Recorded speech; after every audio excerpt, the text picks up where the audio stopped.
Ladies and gentlemen, welcome to the podcast, the Drafted Up podcast. We're back with a nice little morning edition of the show as we're going to dive into the Week 5 episodes. Spooky season is upon us. We didn't know if this episode was coming out, as you heard on the nice little Drafted Up After Dark that I put out earlier in the week. That's Nick. I'm Theo. This is the Drafted Up podcast. How you doing today, Nick? I know you were mourning the past few days. That's why I had the solo episode on Wednesday. Week 4 made me absolutely crash out. I thought I would never watch football again. I'm not going to lie to you. As a Giants fan, we can't have good things. Jackson Dart got us our first win. I loved it over a team I'm very excited for. I love the Chargers this year. I think they're very good. We hung toe-to-toe with them. We got the dub in the end. Brian Dable was hype. Malik Neighbors is now out for the year, though. So I'm like, it's a pool. It's a give and take thing. It's insanely sad. I was the highest scoring team in our home league, and I almost lost because the guy I played was the second highest scoring team. And I was about to crash out Monday night. It was insane. Week 4 had me all in shambles, but I'm here. People asked for a Week 5 episode, so we're here. I'm back, mentally stable, kind of. But we're here. Yeah, we're alive. Early Saturday morning. So Yeah. Yeah, no, we pulled it. Yeah, we pulled this episode together at the last minute, so it's probably not going to be a full detailed episode. Yeah, no, we're going to turn through these. Week 4 was tough with Tyreek Hill out for the year. Yeah. Malik Neighbors out for the year. We found out later this week, like Wednesday, I think it was, that Trey Benson went on IR, so he's going to miss at least 4 games. He's expected to be back, and then injuries to Lamar and Bucky and Chuba Hubbard. Terry McLaurin's still out. Terry McLaurin's still hurt, but hey, Jaden Daniels is going to be back. So there is some good like news that. for Washington and for football fans in general. Just in general, like good news. When was the last good football news? Every news that has come out in the last 2 weeks has just been bad football news. So I'm hyped that Jaden Daniels is out there, but hopefully these guys can start returning. George Kittle looks like he might be back next week. Yep, the Niners need someone. Kendrick Bourne. Incredible game on Thursday as the Niners did beat the Rams in overtime. Brock Purdy missed that game, so it was Mac Jones, and the resemblance of just a street pickup receiving crew of MVS, Kendrick Bourne, and Demarcus Robinson, and Jake Tungus at tight end. Oh, yeah. Yeah, man, the Niners, they still keep looking good with all of these injuries that are just plaguing this team, so... Yeah, we'll see if it catches up to them at the end of the year as we're through the early stretch here. Yeah. Strange play call to end the game by Sean McVay there. I don't know. I think I would have kicked the field goal. I agree. I would have kicked the field goal, but it's hard to sit here in this chair in a house and make that call. And when you have to make that call in 45 seconds or less, and are you willing to give the Niners the ball back with 3 minutes left, and you haven't stopped them essentially all game? So yeah. It's rough, but they won the coin toss, the Rams. I think in the new overtime system, you got to take the ball first because it's only 10 minutes. If you drive down, kick the field goal, if the other team drives down, kicks the field goal, there's not a lot of time left. So you get the ball back that third time, milk the clock, go down and kick a field goal. You shouldn't be taking the ball second in overtime anymore. It's not worth it. Yeah. I see it both ways because if you do hold them to a field goal, you have the chance to score the touchdown and win the game. So I get the mindset there. Both teams get the ball regardless in overtime now. Yeah, but if you get it second, if you're the second team receiving it, the first team kicks a field goal, you get the ball, you score a touchdown, game's over. Oh, yeah, I get what you're saying. Yeah, that's the mindset. Like, you know what you have to do then. So I understand taking the ball second. And it seems to be that's what the coaches favor because Dallas took the ball second. No, I agree, and I completely disagree, though. I would happily take the ball first, because even if I go down, then it gives me a chance to score a touchdown, and they can't end it on a touchdown because I scored a touchdown. So that's still giving me the first chance to get the ball back, and that's what I want in this new overtime, because there's not a lot of time left after both teams score. Yeah. I see it that way, too. I still lean I'd rather have it second. Trust my defense. I got you. Yeah. Well, I guess it would also depend on my defense. Like if I'm Dallas, I'm not trusting my defense, and the Rams on Thursday probably shouldn't have trusted their defense either. I agree. But hey, Puka Nacua still superstar out there at wide receiver for the Rams. Amazing. Matt Stafford 2 weeks in a row with great fantasy performances from him. And then Mm-hmm. Christian McCaffrey, who keeps siphoning life out of all the 49ers players, keeps putting up numbers despite being not overly efficient as a running back. Mm-hmm. I don't think that's a McCaffrey issue. I think that's just the Niners run blocking isn't great, I but agree. he's been so good as a receiver that it makes up for the lack of running efficiency for him. But he still looks great out there. It's not him hitting the wall thing. It's a personnel issue for San Francisco. Yeah, they're just not breaking off long runs this year in San Fran. And it's not a McCaffrey thing. I really do think it's an O-line thing. But he's on like pace to like have the best receiving year for a running back in NFL history. So in full point PPR leagues, if McCaffrey stays healthy, he's going to be carrying a lot of teams to the playoffs. It's that McCaffrey year again, and I'm happy it's playing out that way. Hopefully, he just stays healthy all year. He's on track for like 200 targets and 130 plus catches and 1,300 receiving yards. Yeah, he's putting out wide receiver 1 numbers this year so far. Mm-hmm. All right, before we dive into Week 5, let's get into our Dubby plays of the week. Last week, I finally have a good week. It would have been the second highest scoring week we've had since we did our plays of the week, but your 4 dudes put up almost 100 points. So all was null and void for me. Thanks, Lad McConkey, for that 2.1 points. Appreciate that. Rock solid performance from him, really bringing down the vibes of my other 3. I think you were 1 week off from Lad. I think it happens this week. I'm not going to lie to you. I'm dead serious. I think Lad has a huge week. Never wrong. Always early.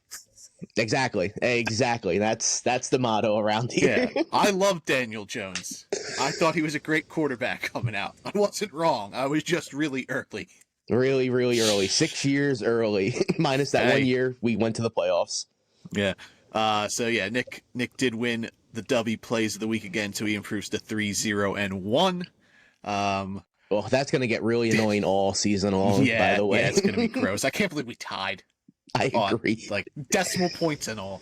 Dubby energy, clean, better energy, no artificial dyes, no sweeteners, none of that good stuff. Good jitterless energy. They use a coffee extract. They got a ton of flavors. Yuzu fruit, Japanese soda.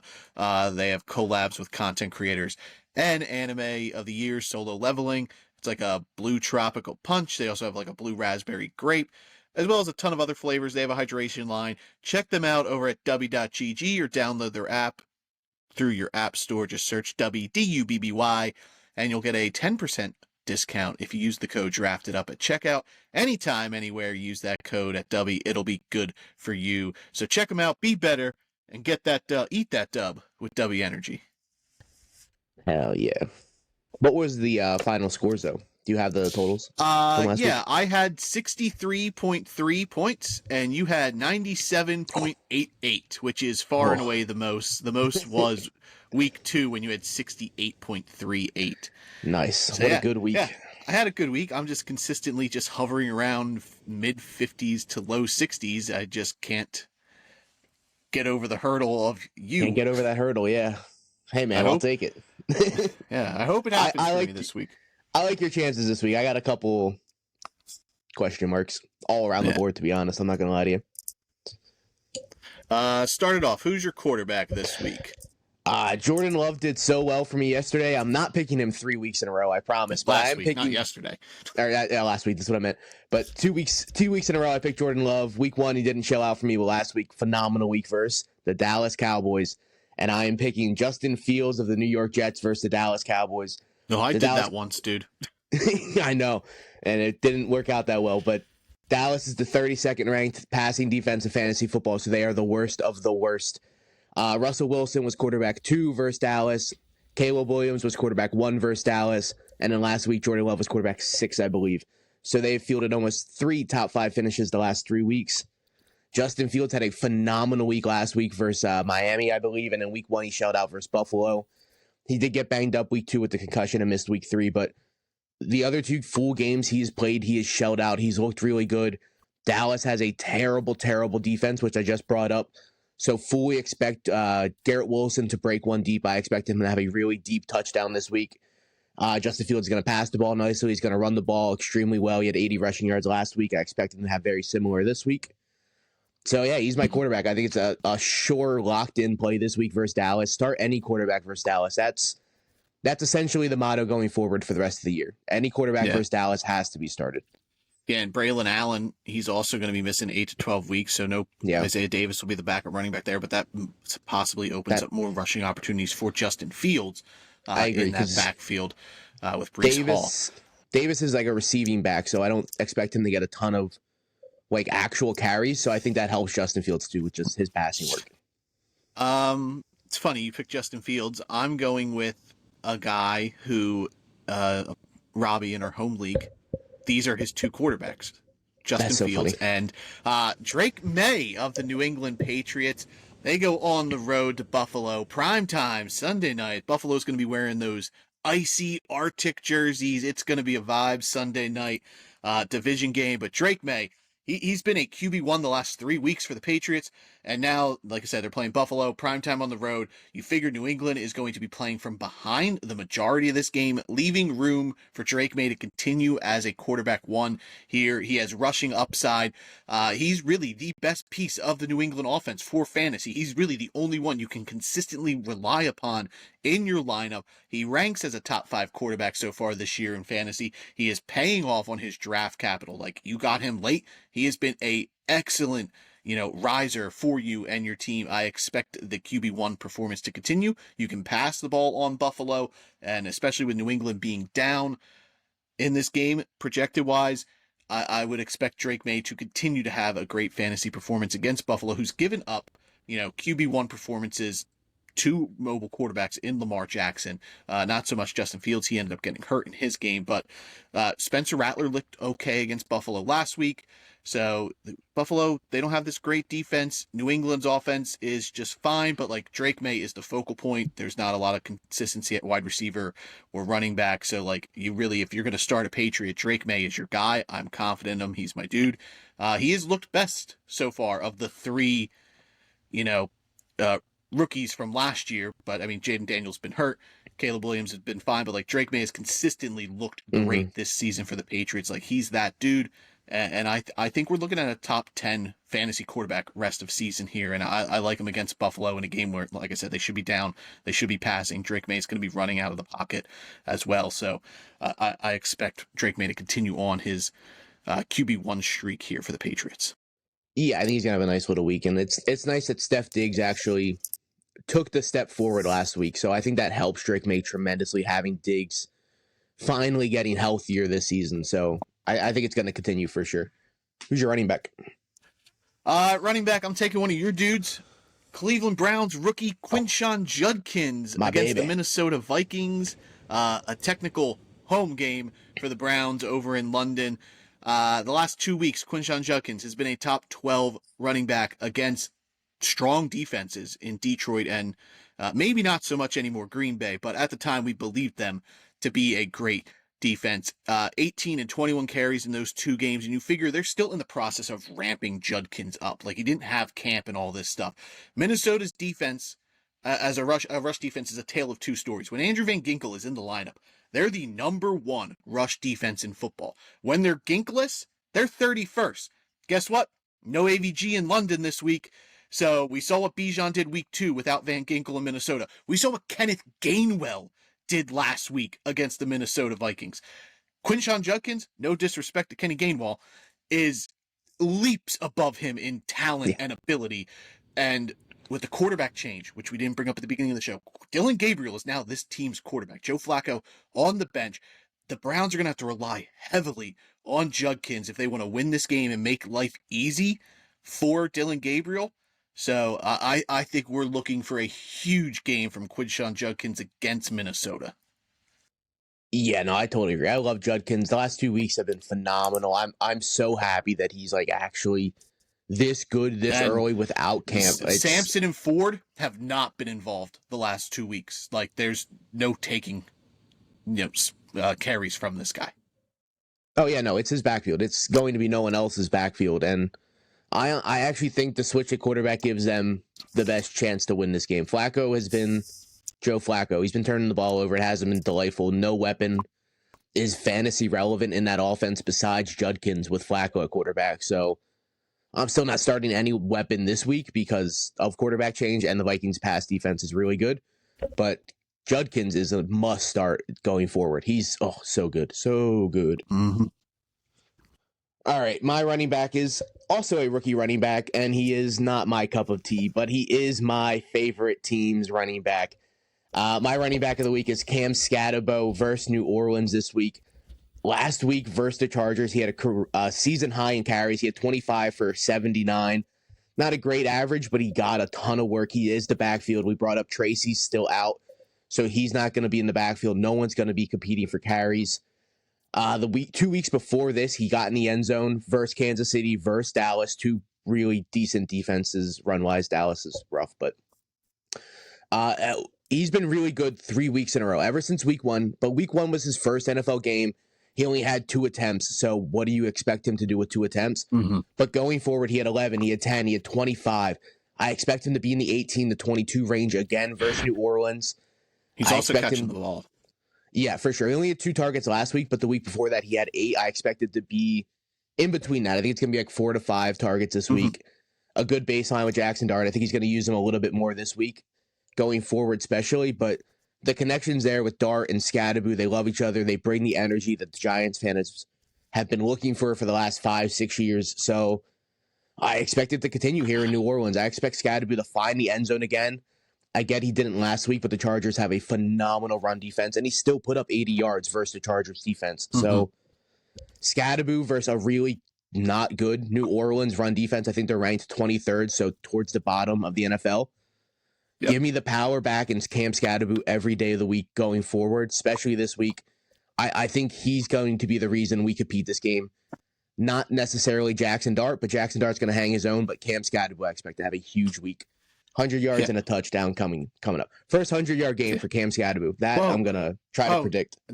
You're not? Are you locking in your touchdown guarantee like you did with David Montgomery? I kind of think the touchdown's more guaranteed than the 100 yards. So if I'm saying he's getting 100 yards, man, he's the scat man. He's getting the touchdown. Give him the touchdown, give him 100 yards, 20 plus fantasy points.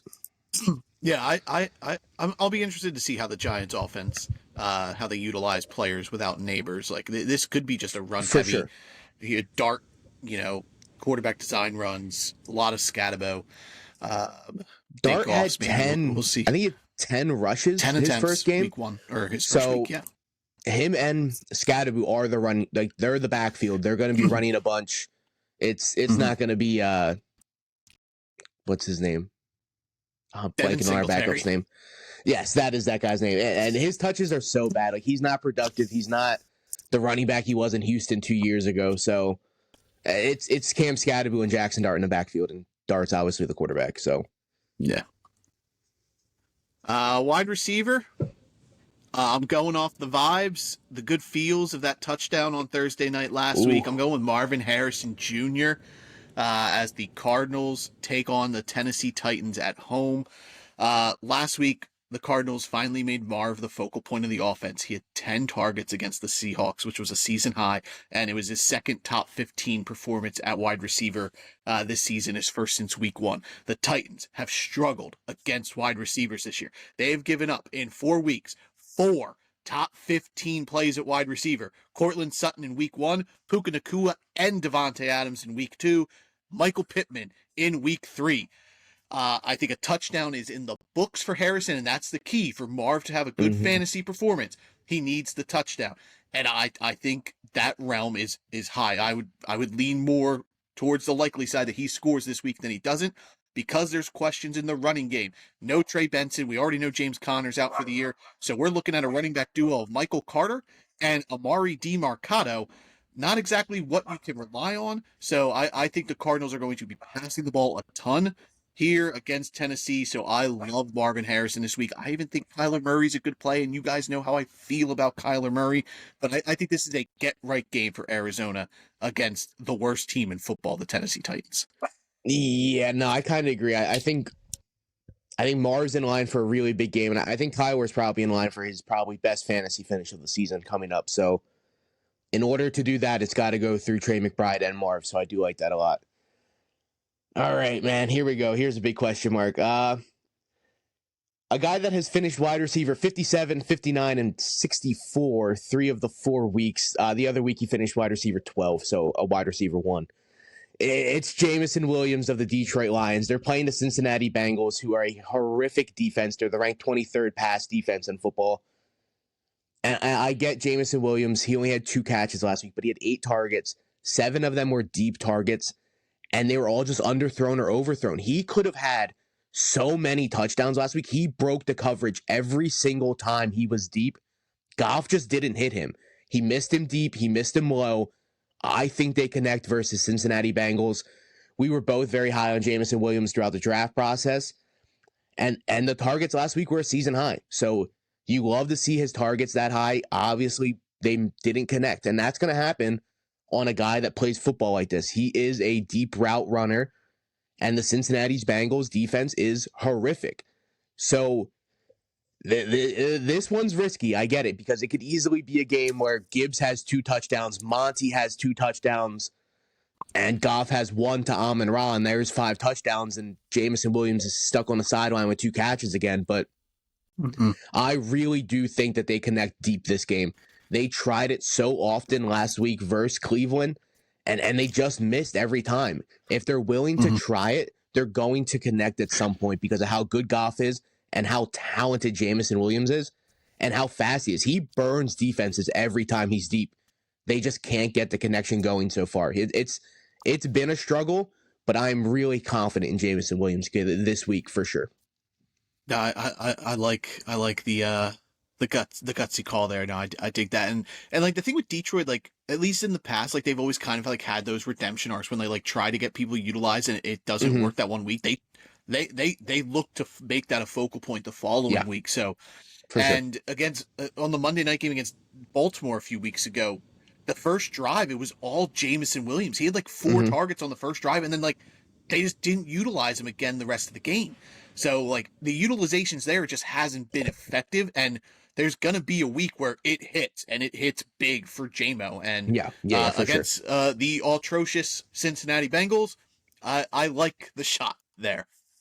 Yeah, it's just shoot for the stars kind of play, and I still think you can play him this week. I wouldn't say he's a wide receiver like 1 or 2, but throw him in your flex spot and just hope for the best. But versus this defense, hey, we got injuries and buys.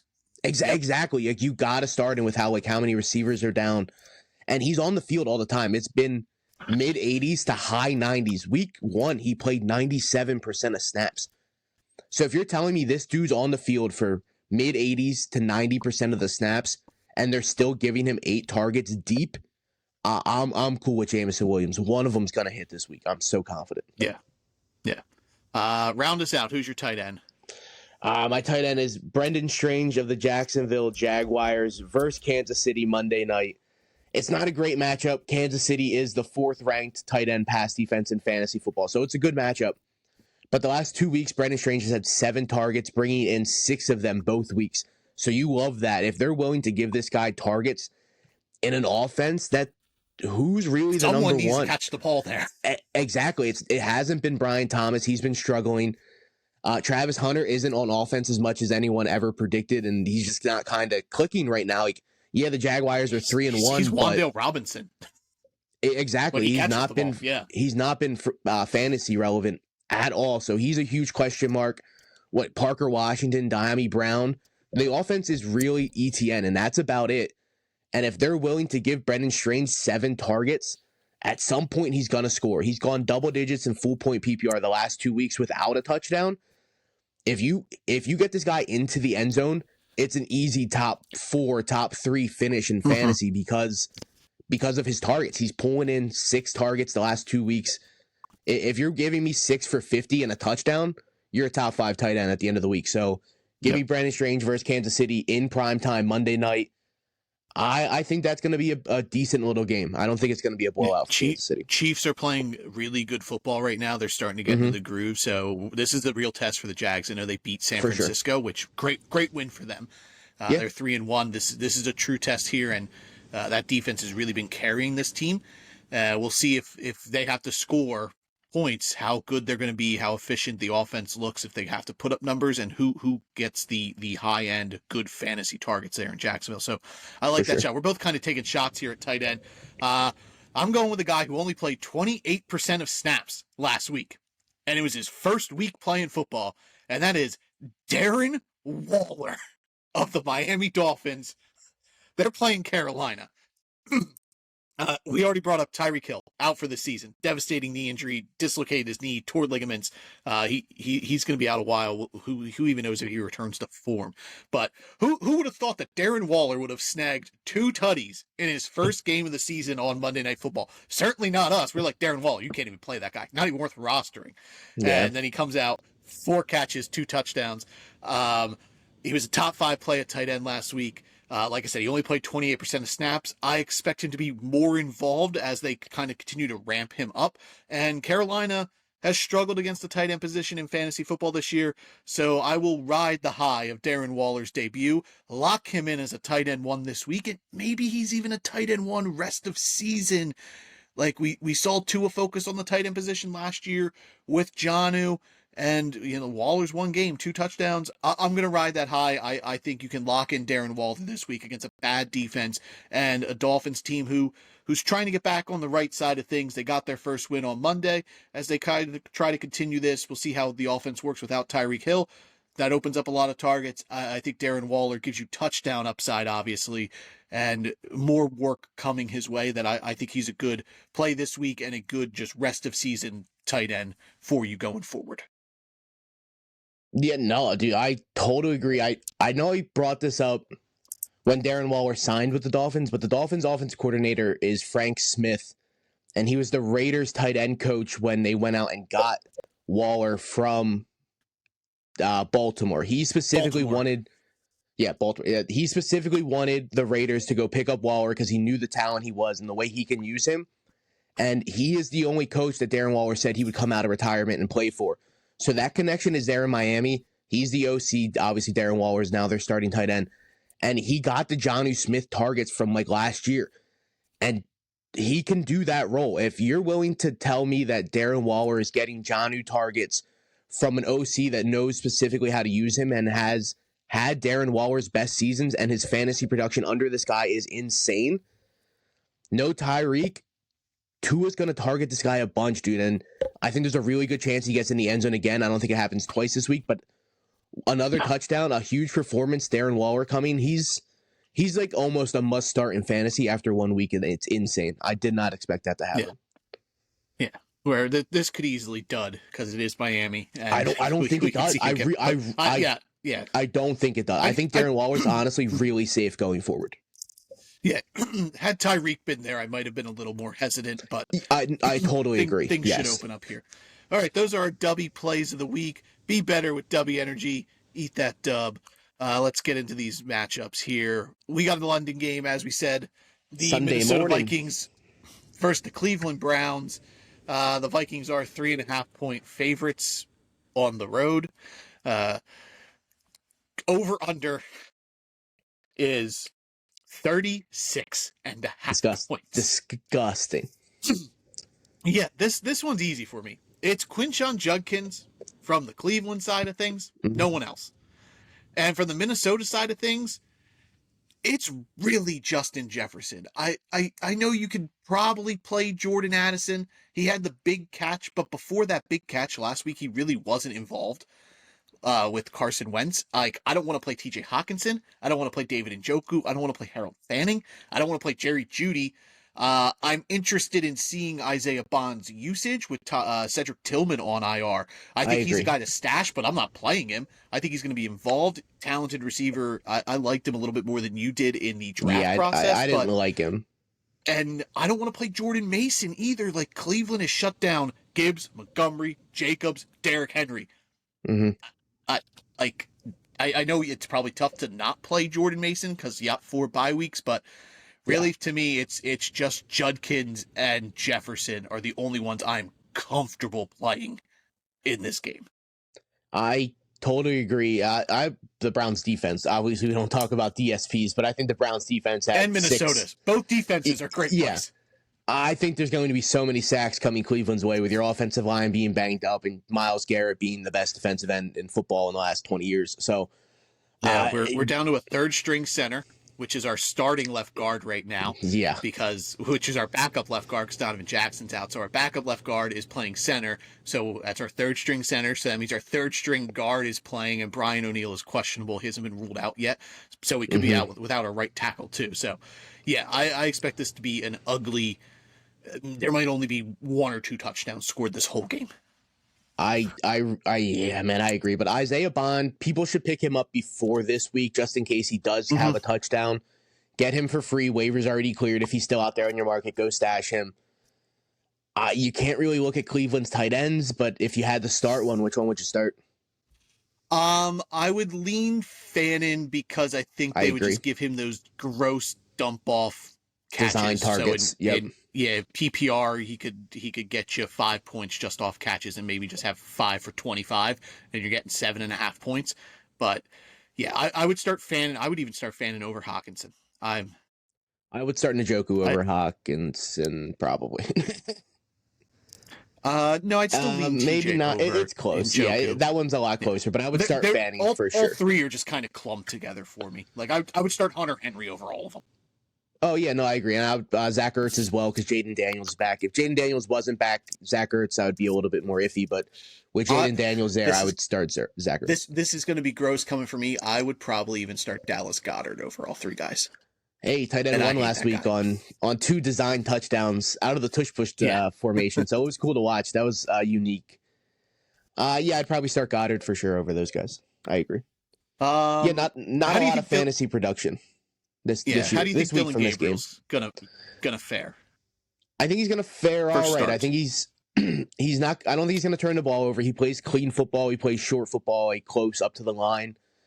I think this offense is gonna function a little bit better with Dylan Gabriel. I think it's gonna be a lot cleaner than it was with Joe Flacco. He's not gonna pass the ball near 50 times, and it's just gonna be a run heavy performance here from Cleveland. I think Judkins has 25 plus carries. And I think he's going to eat. I think Judkins is phenomenal. I think he's going to really help Dylan Gabriel. I like Dylan Gabriel a little bit more than most scouts coming out this year. Oregon's quarterback is a little undersized. I get it. But like I said, he plays really clean, smart football at the end of the day. And then just looking at Jackson Dart's performance, we won that game because we didn't turn the ball over. We played really clean, smart, safe football. If Cleveland can do that with Dylan Gabriel and come out here and not turn the ball over, I think Cleveland wins this game. Yeah. I know I always say we got to bring up a study about Miami, Florida, the college, and their quarterback study, how they just turn around these quarterbacks. Carson Beck this year, Cam Ward last year. Like, we probably got to look at Oregon, too. Oregon's quarterback. They turned him around. Dylan Gabriel, and now they got Dante Moore looking great. He's looking like phenomenal. He was phenomenal in 2026. Dude. So if he comes out, I hope he doesn't, which I brought up on the show. But yeah, I agree. I think Dylan Gabriel's gonna be fine. No real fantasy relevance. I don't think he's gonna really help Jerry Jeudy at all. Keep an eye on Isaiah Bond. Quinshon Judkins in line for a big game, and then Jefferson on the other side. You're not gonna bench Justin Jefferson at all. Where do you stand on Jordan Mason though? Are you gonna play him? No. Just so you're with me. I'm with you. I love the Browns' run defense. They stop this kind of running back. Like, they stop big bruiser running backs. The quicker little receiving backs, they have a chance to get out there and make work. But I don't think Jordan Mason has that great of a game. But if you have to play him, I get why you do play him. He's going to have so much volume. Who wins this nice Sunday morning game? Give me Cleveland, man. I think their defense is going to get to you guys. I really expect Cleveland's D-line to really get in Carson Wentz's head. I agree. I think the Browns win. Leaning their defense is healthier than Minnesota's. Van Ginkel not being out there is huge for the Vikings. So yeah, I also lean Cleveland takes this one. Damn. Rough little overseas trip for Minnesota for sure. Yeah. Previously undefeated overseas, now potentially 0-2 this year. 0-2. Yeah, the Vikings really need a bye. They're banged up. It's a rough go here. Injuries are hitting a lot of teams. Like it's not like one injury on every team. It's some teams have 4, 5, 6 injuries, and they're big injuries. Like your O-line, your defense. It's people are banged up. Aaron Jones, your quarterback. Good God, dude. Yeah, and doing McCarthy too. Last year, the Vikings were one of the healthiest teams in football. This year, it's kind of reverted the other way for them. this game's a little bit better to talk about for fantasy. The Denver Broncos travel to Philadelphia to take on the Eagles. The Eagles are 4.5-point home favorites. Over under set at 43.5 points. You're going to start your Eagles, obviously. Jalen Hurts, A.J. Brown, Saquon. Dallas Goedert, I think, is a fine play. Like I said, I'd play him over the 3 tight ends we talked about the previous game. I think he kind of teeters in that mid tight end, low tight end 1 range, right on the outside of tight end 1. It's really like, how comfortable are you with Devonta Smith? Yeah, and again, with bye weeks and injuries, specifically to the receivers, a lot of receivers are down. It's kind of hard to pivot out of Devonta Smith, and I get that, but man, he's going up against a really, really good pass defense in Denver. You could pivot out. I think there are better options. Like, would you start Troy Franklin on the other side over Devonta Smith? He's seen so many targets. Yeah, I'm not there with Troy Franklin. You're not there yet? No. Okay. You could also, like, if there's a way, you could probably make the same case for A.J. Brown, that you could pivot out of him. I know you won't, but he also hasn't been overly great this year either. It really depends. But Denver, I think, is good enough that they can force the Eagles into a shootout, which I think is good for their passing game, obviously. Yeah. Like, I would play Devonta Smith over Jordan Addison. Yes, I agree to that. Yeah. I would play Chris Olave over Devonta Smith. What about Waddle without Tyreek? I would play Waddle over Smith. Potential number 1 receiver there without Tyreek. So I'll take the upside of him potentially getting really valuable targets from Tua. Yeah, Philly's easy. Chris Godwin? He's seen 10 targets in his first game back. I think I'm going to chase Godwin. I'm going to chase the targets. 10 targets. I'm with you on that one. That's insane for a first game back off a crazy injury like that. I get he only brought in 3 of them, but the 10 targets, you love that. And no Bucky there for them. And Mike Evans is still out, so I think it could be a big week for Godwin. So yeah, I would go Godwin over Devonta Smith. Denver also easy. J.K. Dobbins, a little bit rougher matchup for him, but you're not going to pull him from your lineup. He's been good this year. Cortland Sutton has 3 top 15 finishes this season and then 1 abysmal finish, but lock him in. He's the wide receiver 13 in full PPR right now. Somebody thankfully is paying off for me this year in Cortland Sutton. He's been great. Bo Nix, I'm fine with. I'm not rushing to get him out of my lineup, but like, I'm not overly comfortable with him. Like, I'm not going to force like Geno Smith in over Bo Nix, but if I have a pivot option that's good enough, like I would start Daniel Jones over Bo Nix. I have them in the same bucket this week, but me too. It's probably pretty close. I'd probably, give me Jones. I like the matchup better with the Raiders for Daniel Jones and being at home where Denver's on the road against Philadelphia. RJ Harvey had a really good week last week. He's seen 14 attempts, 58 yards on the ground. He saw 5 targets, brought in 4 for 40, finished the RB 12.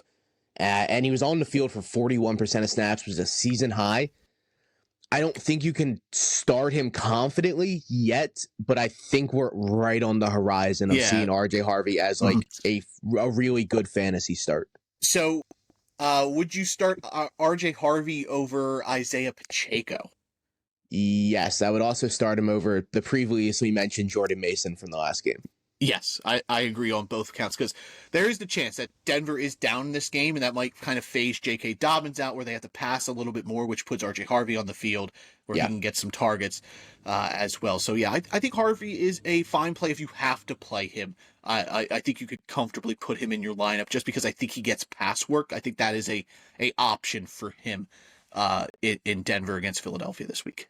Yeah, and Dobbins isn't going to see any of the pass work. He has 7 targets on the year.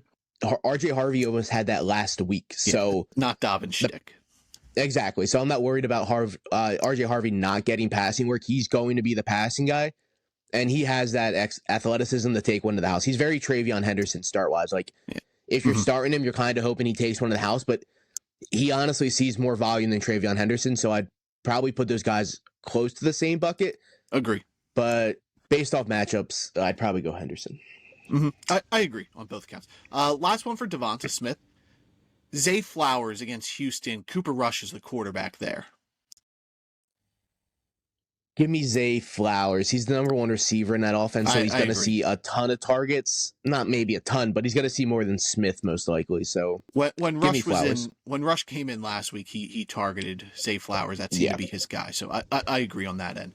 All right, who wins here? I think we're done this game. Unless there's anyone else. You're not playing Evan Ingram.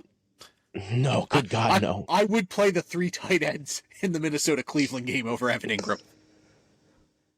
Yeah, he's a guy that I was really excited for, and it just didn't work out. Last week, though, he did see 7 targets, was the season high. Just keep that in mind. Obviously, he shouldn't be on teams, but if he has another 7-target game, maybe go stash him. But give me Philadelphia in this one.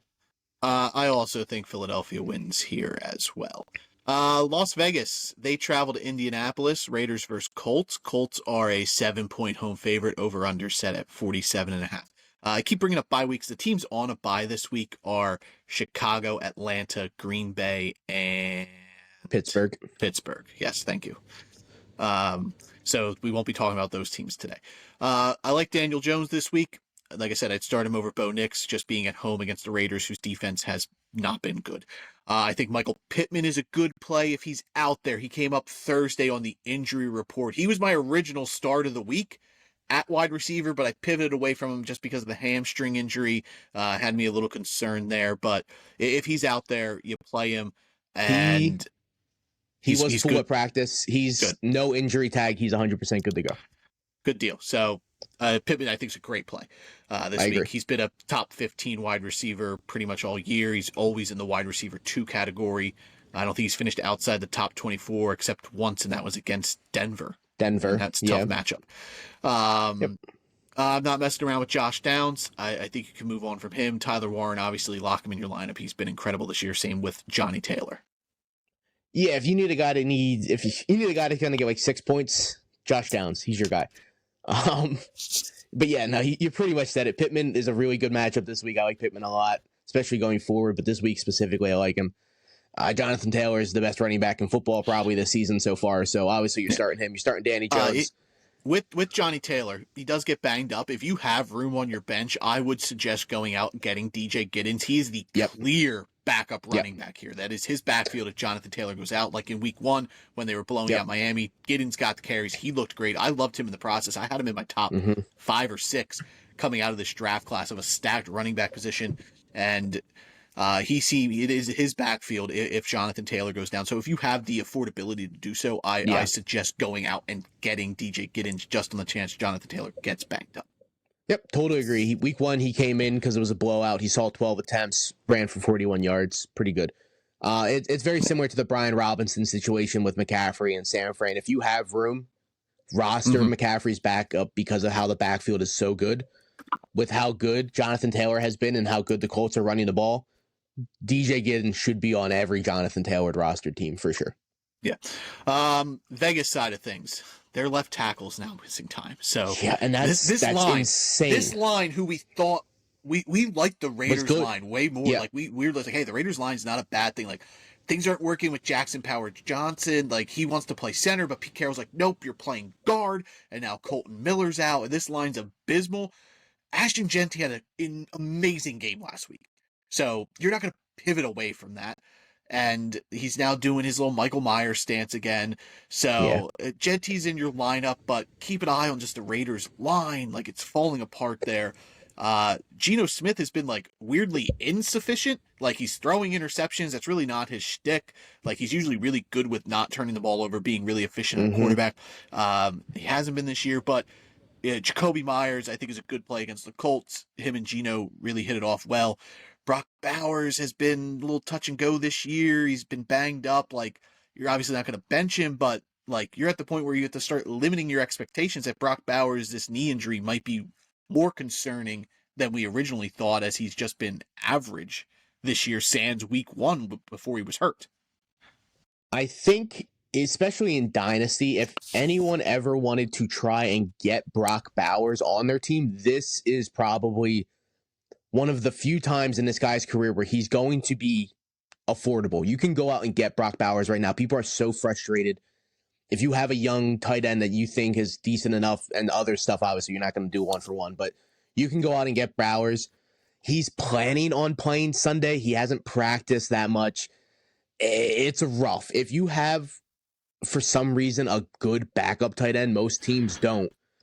Yeah. I would try to pivot out, but I'm starting Brock Bowers because of most likely I didn't draft another tight end. I drafted Brock Bowers. Exactly. If you have Bowers on your roster, you're not rostering a second tight end. Yeah, the only way you have a tight end is like maybe you got Juwan Johnson on waivers week 1, but I doubt that because you have, again, Brock Bowers, who had a good week 1. I get he had the knee injury week 1, but he still looked really good until he got hurt. So just hang in there with Brock, dude. He's going to bounce back at some point. He's so athletic. He's so much better than the defenses that he plays. Mm-hmm. But right now it's a struggle, man. And it's probably going to be around 50 to 60% of the fantasy season where he's just not Brock Bowers. So it's a rough go. Yeah. And you brought up them losing their left tackle, which is rough. All their good runs last week went to the left. They couldn't run to the right. Now they won't be able to run to the left. So, man, Gentile looked so good, though, man. He had the 2 receiving touchdowns. He had the rushing touchdown. He was running back 1 in most leagues. So you can't pivot. You can't pivot off that. You can't bench him, but it's going to be a rough go for Gentile this week, I think. Yeah. Anyone else here? I like Jacoby Myers. I think he's going to be a little sneaky start. I think he's going to have a good game. I like Geno, man. I'm playing him in our home league. I've been beaten down by quarterbacks. I lost Purdy. I lost J.J. McCarthy. Justin Fields the 1 week. He had a concussion. I've just been getting beat down with quarterbacks, so I have to start Geno. I got the stack with Trey Tucker, so just hope for a deep touchdown with that guy. I'm not thrilled, but again, receiver injuries, man. I'm out here starting Trey Tucker. Trey Tucker is a roller coaster ride for sure. Yeah. I'm not moving on from him. Like, I know a lot of people, like, he had the down week after the 3 touchdown week. I saw Trey Tucker get dropped a bunch. I'm not there where I'm dropping Trey Tucker. I keep agree. him on your roster because he has so much big playability and he's always out there for Vegas. And in a pinch, you can start. Like, I would start Trey Tucker over Josh Downs. I'd rather take that upside shot. I don't think there's any upside in Josh Downs. Yeah, no, I agree. The way Josh Downs works, he would need 8 to 9 catches to even be close to a Trey Tucker type of performance. Yeah. Tucker can go out there and catch 2 for 85 and a tutty. So, yeah, give me Trey Tucker for sure. Yep. Colts win this game, though. Yeah, no, I agree. The Colts have been playing phenomenal ball. Defense is playing good, well coached going forward. So, yeah, give me the Colts. All right. The New York Giants travel to New Orleans to take on the Saints. Saints are 1.5 point home favorites here. Over under set at 42.5. The Saints, again, another team who's easy for fantasy. Chris Olave's been good this year. I think he's a good flex play. Juwan Johnson has been good this year at tight end. You play him. And Alvin Kamara, it's been a little touch and go for him, but I'm not moving out of Alvin Kamara, especially with bye weeks. I'm keeping him in my lineup, and that's it. And I would stash Kendre Miller because, like with DJ Giddens, he's the clear backup here, and he is more involved than Giddens is, obviously. But Alvin Kamara has been hurt, 4 straight years he's got banged up. So Kendre Miller has looked great this year in the time out there. Like, it's awesome to see because Dennis Allen just hated this guy and just wouldn't use him. But this year, Kellen Moore, when he's been out there, has looked really good in this Kellen Moore system that I think Kendre Miller is worth keeping on the back of your bench just on the chance Alvin Kamara does get banged up a lot. And I think in a pinch, too, you could play him this week in real deep leagues, but I would absolutely be rostering Kendre Miller. I agree, and I'm going to say it on a different reason why. I think Kamara gets dealt by the deadline. I don't think Kamara's on the Saints the rest of the season. I think he gets dipped to a contender. He should. Who knows with the Saints? They should have dipped him 2 years ago. I agree, and got decent value, but I think Kamara actually gets dealt at the deadline this year. They seem pretty comfortable with Kendre Miller out there. He's been playing decent, too, so I really do think Kendre Miller should be on rosters because you might have an RB1 come playoff time. Like, for a team, like, he might be getting the bulk carries because Kamara got dealt. Absolutely. The real outlier for the Saints is if you're going to play Rashid Shaheed, he's involved. He gets 4 or 5 targets every week. I would play him over Josh Downs. I would probably play him over Tucker as well, but he kind of falls into that same boat. Yeah, him and Tucker are very similar. I'd probably play Tucker because he has a higher ceiling, but I think they have around this shootout. Oh, yeah, for sure. I mean, I think this game's going to be kind of fun. I'm not going to lie, but I'm a little Giants fan, so I'm biased. Yeah. Would you play Wandale over all those guys? No, I think I would play Darius Slayton over Wandale. I'm not going to lie. Okay. Whoa, spicy. I like that. I think Wandale's going to almost go back to being Wandale, where his targets don't matter. Last week with Dart, he caught 3 for 14. Oh, we're back, baby. I think that's going to be kind of going forward. I think Slayton's going to be the more take the top off the defense kind of guy, because that's how he's always been that guy for the last 5-6 years for the Giants. Yeah. I think Darius Slayton, you could throw him in your lineup. Like if you were the Malik Neighbors owner and you just needed a guy and you got Slayton, you could put him in. Would you play Slayton or Malik Washington? These are the two theoretical replacements to the two big name receivers who got dealt with the season ending injuries this past week. Full point PPR, give me Malik Washington. I think he's going to have a lot of designed targets, a lot of catches. In half point PPR, give me Slayton because he could take one to the house. Yeah, I think I'd lean Slayton on both just because we've seen it before, and who do we know that Malik Washington takes over over a role here with Darren Waller, potentially being more involved, and maybe we see more Jalen Waddle and Achane. So I would lean Slayton there, but I think absolutely you should have went out and got both those guys. Giants, Cam Scatterbo, great play this week. I love your start of the week there with him. I think he gets some catches, more involvement in the passing game than he had last week. I think we're looking more towards the 6 that he had in Kansas City with Dart and Slayton. I think is a good upside play. If you have to play Wandale, you need a floor. Sure, but I'm not excited about it. Yeah. Keep an eye on Theo Johnson. He did score a touchdown with Dart, so maybe he gets more involved here, but I'm not going out there rostering him. And do you play Jackson Dart? Is he worth starting yet or rostering? What's your mindset there with Dart? I think if you had like Purdy and you didn't feel comfortable pulling the trigger on Mac Jones Thursday night, or if you have Lamar, or if you have JJ McCarthy, or any of these guys that are banged up and down, that Dart rushes the ball, man. He had 10 attempts last week. He had that beautiful rushing touchdown on his first drive, 90-yard drive, absolutely gorgeous.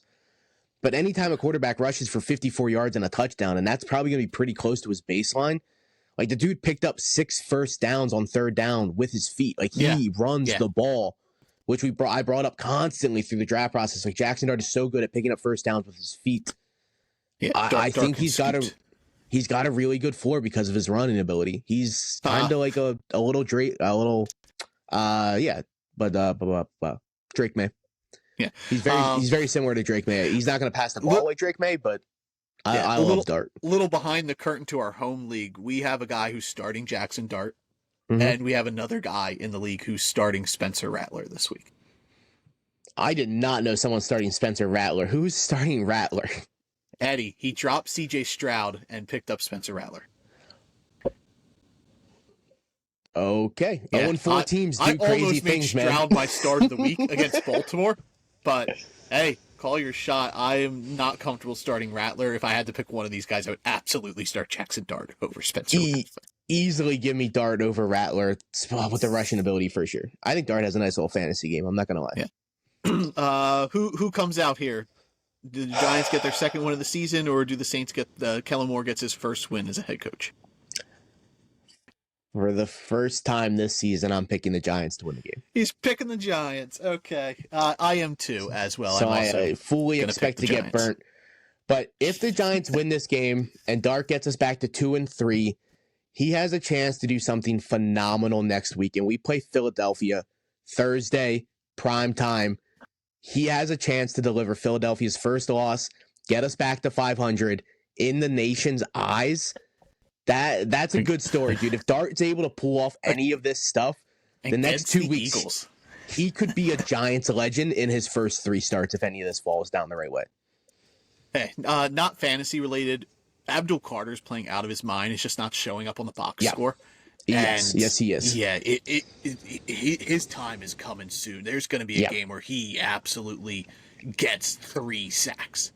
He has been incredible. Yeah, with the way, if our defensive line is still close to the way it is next year, I think he has a chance to win Defensive Player of the Year next year. Yeah. I really think he's going to take that step in the offseason. Yeah, I just kind of wanted to step off the fantasy train there into our other podcast realm with the draft stuff with Abdul Carter, who's been phenomenal this year. It's just not showing up on the box score. Before we dive into the Cowboys Jets, let's shout out our other affiliate over at Finley Hats. Finley Hats, their hats built for good times and long times. They have a replacement guaranteed. So if your hat is damaged or destroyed, they'll replace it or repair it absolutely free of cost. They have free shipping across the U.S. They do weekly drops. This Friday's drop, yesterday's drop was 90s, 2000s TV show. They had a cat dog inspired hat. They had a pro wrestling expired hat. I snagged that one, being a wrestling fan. They had like a Nickelodeon slime hat, Rocco's Modern Life inspired stuff, cool stuff like that. They did a Halloween one. They did a horror movie one 2 weeks ago. So they got a ton of cool weekly drops. They do mystery boxes as well. So you can check them out over at Finley Hats. Click the link in the description. It'll be there for you. You got a 15% off your purchase over at Finley Hats. So join the Finley force and support our friends over at Finley as we continue on our 1 o'clock games. All right, the Dallas Cowboys traveled to New York to take on the Jets. Cowboys are 1.5-point road favorites, an over-under set at a very nice 47.5 points. Justin Fields, your start of the week. I've been there. It's risky. It doesn't feel great, but I think he is playable this week. I agree. I think both quarterbacks in this game, Dak Prescott, Justin Fields, are great plays for fantasy this week. We should probably issue an apology to Dak Prescott last week. George Pickens. We were very anti-Dak Prescott. We started all these guys over Dak Prescott, and he finished quarterback one on the week, and he's like, hey, by the way, fuck you guys. I'm Dak Prescott. Who we have been so high on through the process. Higher than They're like, this guy is a top 8 fantasy quarterback. Like, he's going 13. You guys are crazy. And then we're like, oh, he's facing the Packers. Their defense is great. You don't want to play Dak Prescott. This might be more the Packers' defense might be a fraud than So Dak Prescott, don't move on from him. You keep him locked in. He's a top 7 quarterback against the Jets here. This is going to sound crazy, but what stack do you want most going forward in for the fantasy season? I honestly think it's Dak Prescott and CeeDee Lamb, and CeeDee Lamb's freaking hurt, man. He's not even on the field right now. But I think if I had to take one stack in fantasy, I'm taking Dak Prescott and CeeDee Lamb going forward. Honestly, because of Joe Burrow getting down, dude. The Dak Pickens stack is also great. That's true. Last week was fucking insane. Yeah, dude. George Pickens, last 3 games, it's been 9 targets, 11 targets. Lock him in. I don't care that he's going to be lined up against Sauce Gardner. I'm not worried about the matchup there. They're going to move him around. For George Pickens, yep. And Turpin was announced as out, so they're without Turpin. They're without CeeDee Lamb, obviously. So we're looking at Jalen Tolbert. Yeah. No, this is George Pickens and Jake Ferguson, who's been incredible as well for the Cowboys. So lock those 2 guys in. Lock Dak Prescott in. Javonte Williams, he's been good this year. You can't move on from him. Keep an eye on Jadon Blue. He's going to make his season debut this year. So we'll see how much he phases out Miles Sanders, who's banged up.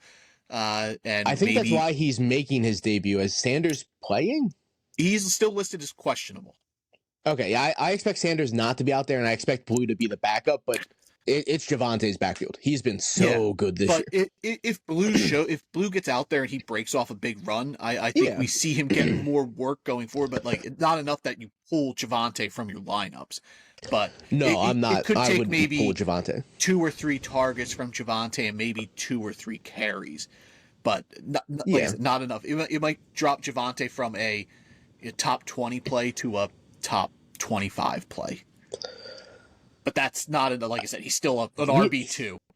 He was RB14 last week versus Green Bay. He found the end zone in 3 of the 4 weeks this season so far.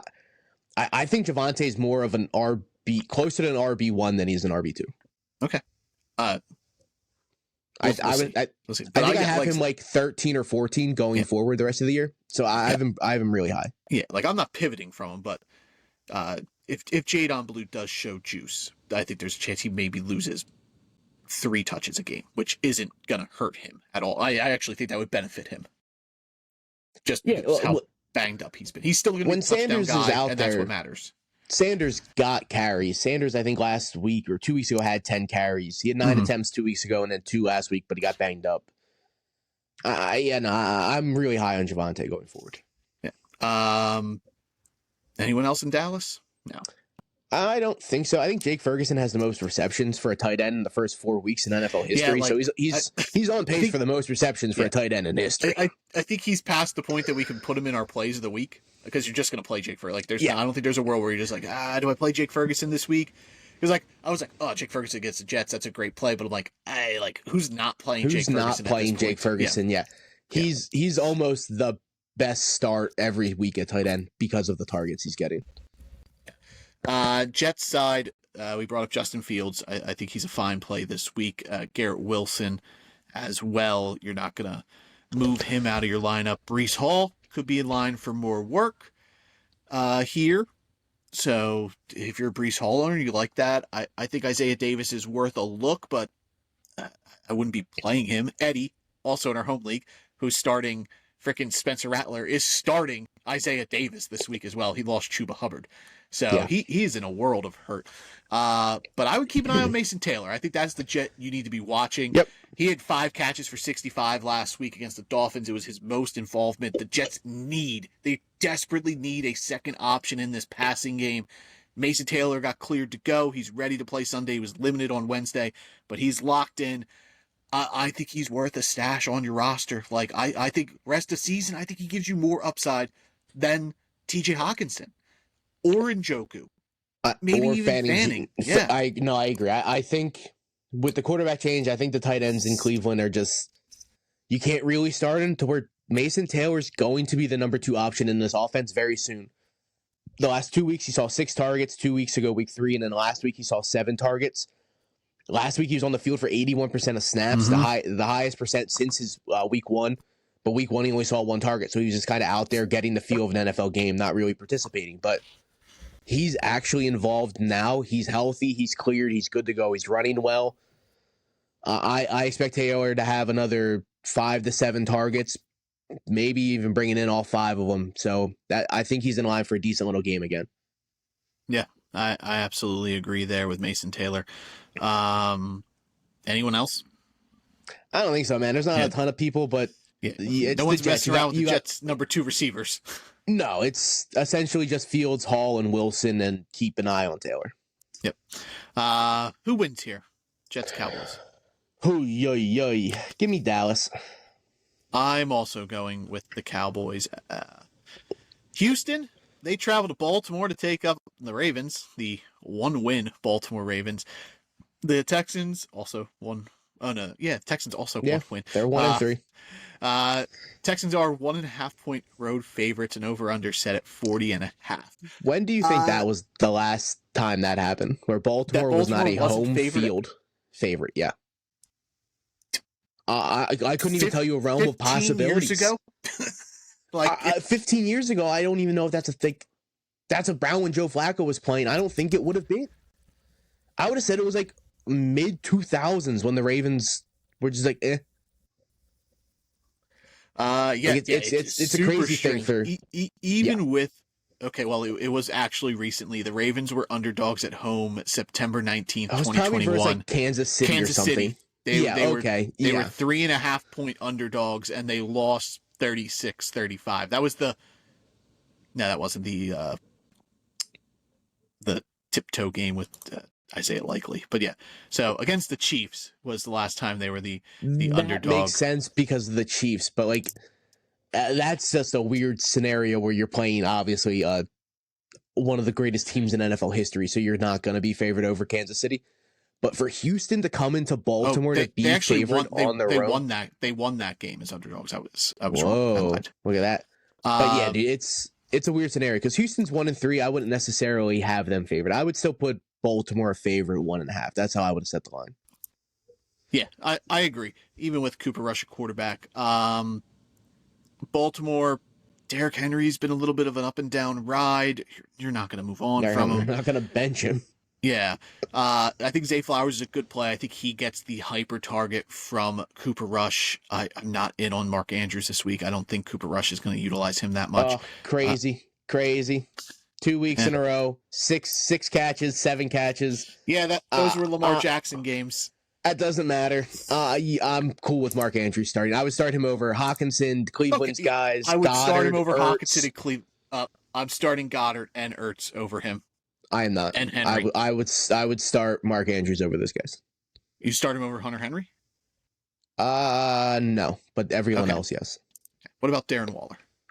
No, Darren Waller's okay. The start of the week wise for tight ends. I'm with you on that one. You'd start him over Dalton Schultz. For sure, dude. I'd start TJ Hawkinson over Dalton Schultz. That one was a joke. I know. Shout out Dalton Schultz. If you have to start Mark Andrews, you start it, but I'm not. I just don't think the offense is going to run through him with Cooper Rush. I think it's going to be a lot of Zay Flowers this week. That's it for Baltimore. Houston's also easy. It's Nico Collins and it's Woody Marks. This is Woody Marks' backfield now. If he is out there somehow, go get him. Ash was telling me the other day, she's like, I got to start Bill Krosky Merritt. I'm like, that's rough. Like, who do you have on your bench? She's just like, I could put Travis Hunter in. He's my only flex option. And I'm like, who's out there on the market? She's just like, Woody Marks is the top guy. I'm like, why is he available? Go get him. That's crazy. That guy cleared waivers in a league. Yeah, he should have been picked up. He was dropped for Rico Dowdle 15 minutes beforehand. That's insane. Yep. So I'm like, you got to put a waiver Rico. claim in for Woody Marks because rest of season you're probably looking at an RB2 flex play. That just goes to show that you have to like really focus on who's being dropped for who. Like after waivers clear, see who people drop to pick up these hot names because sometimes people are dumb and they drop people that should not be dropped. So check your waivers, people. I went out in our home league. I went out in my money league, and I got Woody Marks 2 or 3 weeks ago, just on the chance that because Nick Chubb hasn't looked great, and now it is looking like it is swaying in my favor. Woody Marks was great last week for the Texans. He had 2 touchdowns. He actually gave this offense a little juice at the running back position, and Baltimore's really bad against backs. I almost made Woody Marks my play of the week at running back. I wouldn't have second guessed it because you got D'Amico Ryans, their head coach, coming out and being like, hey, maybe he can handle more than what we gave him last week. So you love to hear that. If a head coach is out here telling me that, we're going to try to give him more to see if he can handle more, he had 17 attempts and 5 targets. That's a crazy workload for a guy in his first full workload, and he was only out there for 56% of snaps. So if you bump that to the low 60s, mid 60s, you're looking at a guy that can handle 20 carries, 20 carries, 5 attempts. And the Texans desperately need the running game because I think that will make things so much better for CJ Stroud and the passing game and open things up for Nico Collins. I totally agree. And it's a good matchup. And then you got the bye week next week for Houston to like kind of just actually get things settled going forward. So we haven't heard anything on Joe Mixon. He's not playing the rest of the year. I'm so confident in that. He's not going to be out there. But yeah, you have a team that has a horrendous offensive line, so it's not going to be pretty for Woody Marks, but you love the fact that he's a receiving back. So he doesn't necessarily need to get these huge rushing games. He's not going to have 100 yards on the ground, but man, he's going to have 30, 40 yards through the air with 6, 7 catches some games. So even if he's playing a really good run defense, he's a really good option because of the way he plays football. Yeah, he's got great hands. It's looking like Woody Marks is our Bucky Irving this year in terms of just later round running back getting used. And we brought up at Houston went out and traded draft capital for this guy. So they traded 2 picks to move up to get him. So they essentially spent 3 picks on Woody Marks. Yeah, it was only a matter of time till he started eating into Nick Chubb's carries because Nick Chubb hasn't looked great. I wouldn't drop Nick Chubb yet. Just keep him on your bench. But not yet. I would watch this week. If this is a 90% Woody Marks backfield this week, you can move on from Nick Chubb, especially with bye weeks. And then being next week. I would say if Nick Chubb falls to even 10 attempts, on those 10 attempts, he's not doing much. He's going to have around 40 yards every game. So, Nick Chubb's on the line of getting cut. I agree to that. Where do you stand with Stroud? Great matchup this week against Baltimore. You playing him? He's startable. I'm starting Geno over him because only week 1 the Colts have stopped the quarterback and it was Tua, but every other week a quarterback has had a decent fantasy outing versus the Colts. And I think there's a better chance for a shootout there, but I would hold them in the same bucket. I agree. No, I 100% have those 2 guys in the exact same bucket, back-to-back in rankings probably for sure. But I think you could start CJ Stroud if you have to, for sure. Yep. I think Nico could take one to the house. Christian Kirk's a little bit more involved. Jaden Higgins had a touchdown last week. How do you feel about Nico Collins? It hasn't been great this year for him. He was a high drafted pick. You're a Nico owner. You have him in our home league. I am. It's been fine. It's been double digits every week except week 1 in full point PPR. Week 3 was amazing. You love to see it. So he's going to have those games where he has 8 catches for 100 yards and a touchdown, but we're also going to have games where he has 3 catches for 40 yards. Yeah, like coming into the process, I would have said Nico Collins had the ability to finish as the wide receiver 1. I don't think that's there anymore. But I still think he's a top 15 play rest of the season. Like, rest of the season, would you rather Nico Collins or Drake London? I was just going to say he's in the same bucket as Drake London. Like, I thought those guys could easily be a top 3-4 receiver this season. They're not anymore, but I would take Nico over Drake London going forward. Okay. All right. Scratch that off the trade list because I have Drake London. Who wins this game? Baltimore, Houston.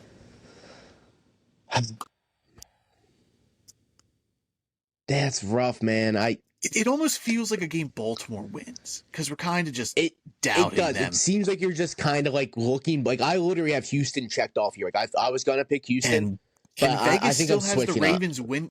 Vegas still has the Ravens win total set at 10.5. They're gonna be fine. Like if you look at their schedule after they're going to be fine. The Ravens are probably gonna win 10 games this year. It's gonna happen. Give me Baltimore in this one. I think they could pull it off. Yeah, I was gonna say starting 1-4 though is tough to finish with a 10-win record. For sure. I'm going. It's a tough one. I'm picking the Texans. I get it. I get it. I hate picking against Baltimore, but sometimes like this just feels like a game that like Houston would fumble and Baltimore wins just because everyone's kind of doubting out the Ravens. But I think the Texans win. That's a tough one though. It's tough. I agree. I think this is the toughest matchup to pick this week. Second for me, we'll have the tough one coming up here in 2 or 3. The Miami Dolphins travel to Carolina to take on the Panthers. Dolphins 1.5 point road favorites. Over under set at 45.5 points. Carolina, and no Chuba Hubbard. Rico Dowdle locked in. Great play against the Dolphins. Yeah, for sure. They're abysmal against the run. In the drafted up listener league, I'm struggling with bye weeks.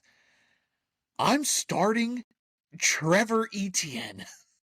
I seen you picked him up, and I'm like, whoa, what a hot shot! I didn't know you were starting him though. But well, last week he saw work. He saw 20% of snaps. So, and without Chuba there this week, I think he might eat into the passing role. And this game could be a high-scoring game, so I'm banking on that. I might end up pivoting out of him and go with Kendre Miller, who's a much safer play against the Giants. Okay, yeah, I'd probably do that. Yeah, but I think there's PPR upside potentially for ETN. If you're in a real deep league, that you're not going to start him in a regular home league. Rico Dowdle's a great play for the Panthers. Tedero McMillan, lock him in. He's a wide receiver 2 flex guy rest of season. And if you want to get real nasty with tight ends, Tommy Tremble of the Panthers had 8 targets last week. JT Sanders still out, and the Dolphins not great against tight ends. So if you're desperate and you missed out on Darren Waller and you're just looking for a potential upside guy, Tommy Tremble could get a ton of work here for the Panthers. I almost made him my start of the week at tight end just to get real risky with it. I'm not even going to lie to you. He played in 75% of snaps last week. Sanders isn't going to be on the field. Like you said, he saw 8 targets, brought in 5 for 42 and a tutty.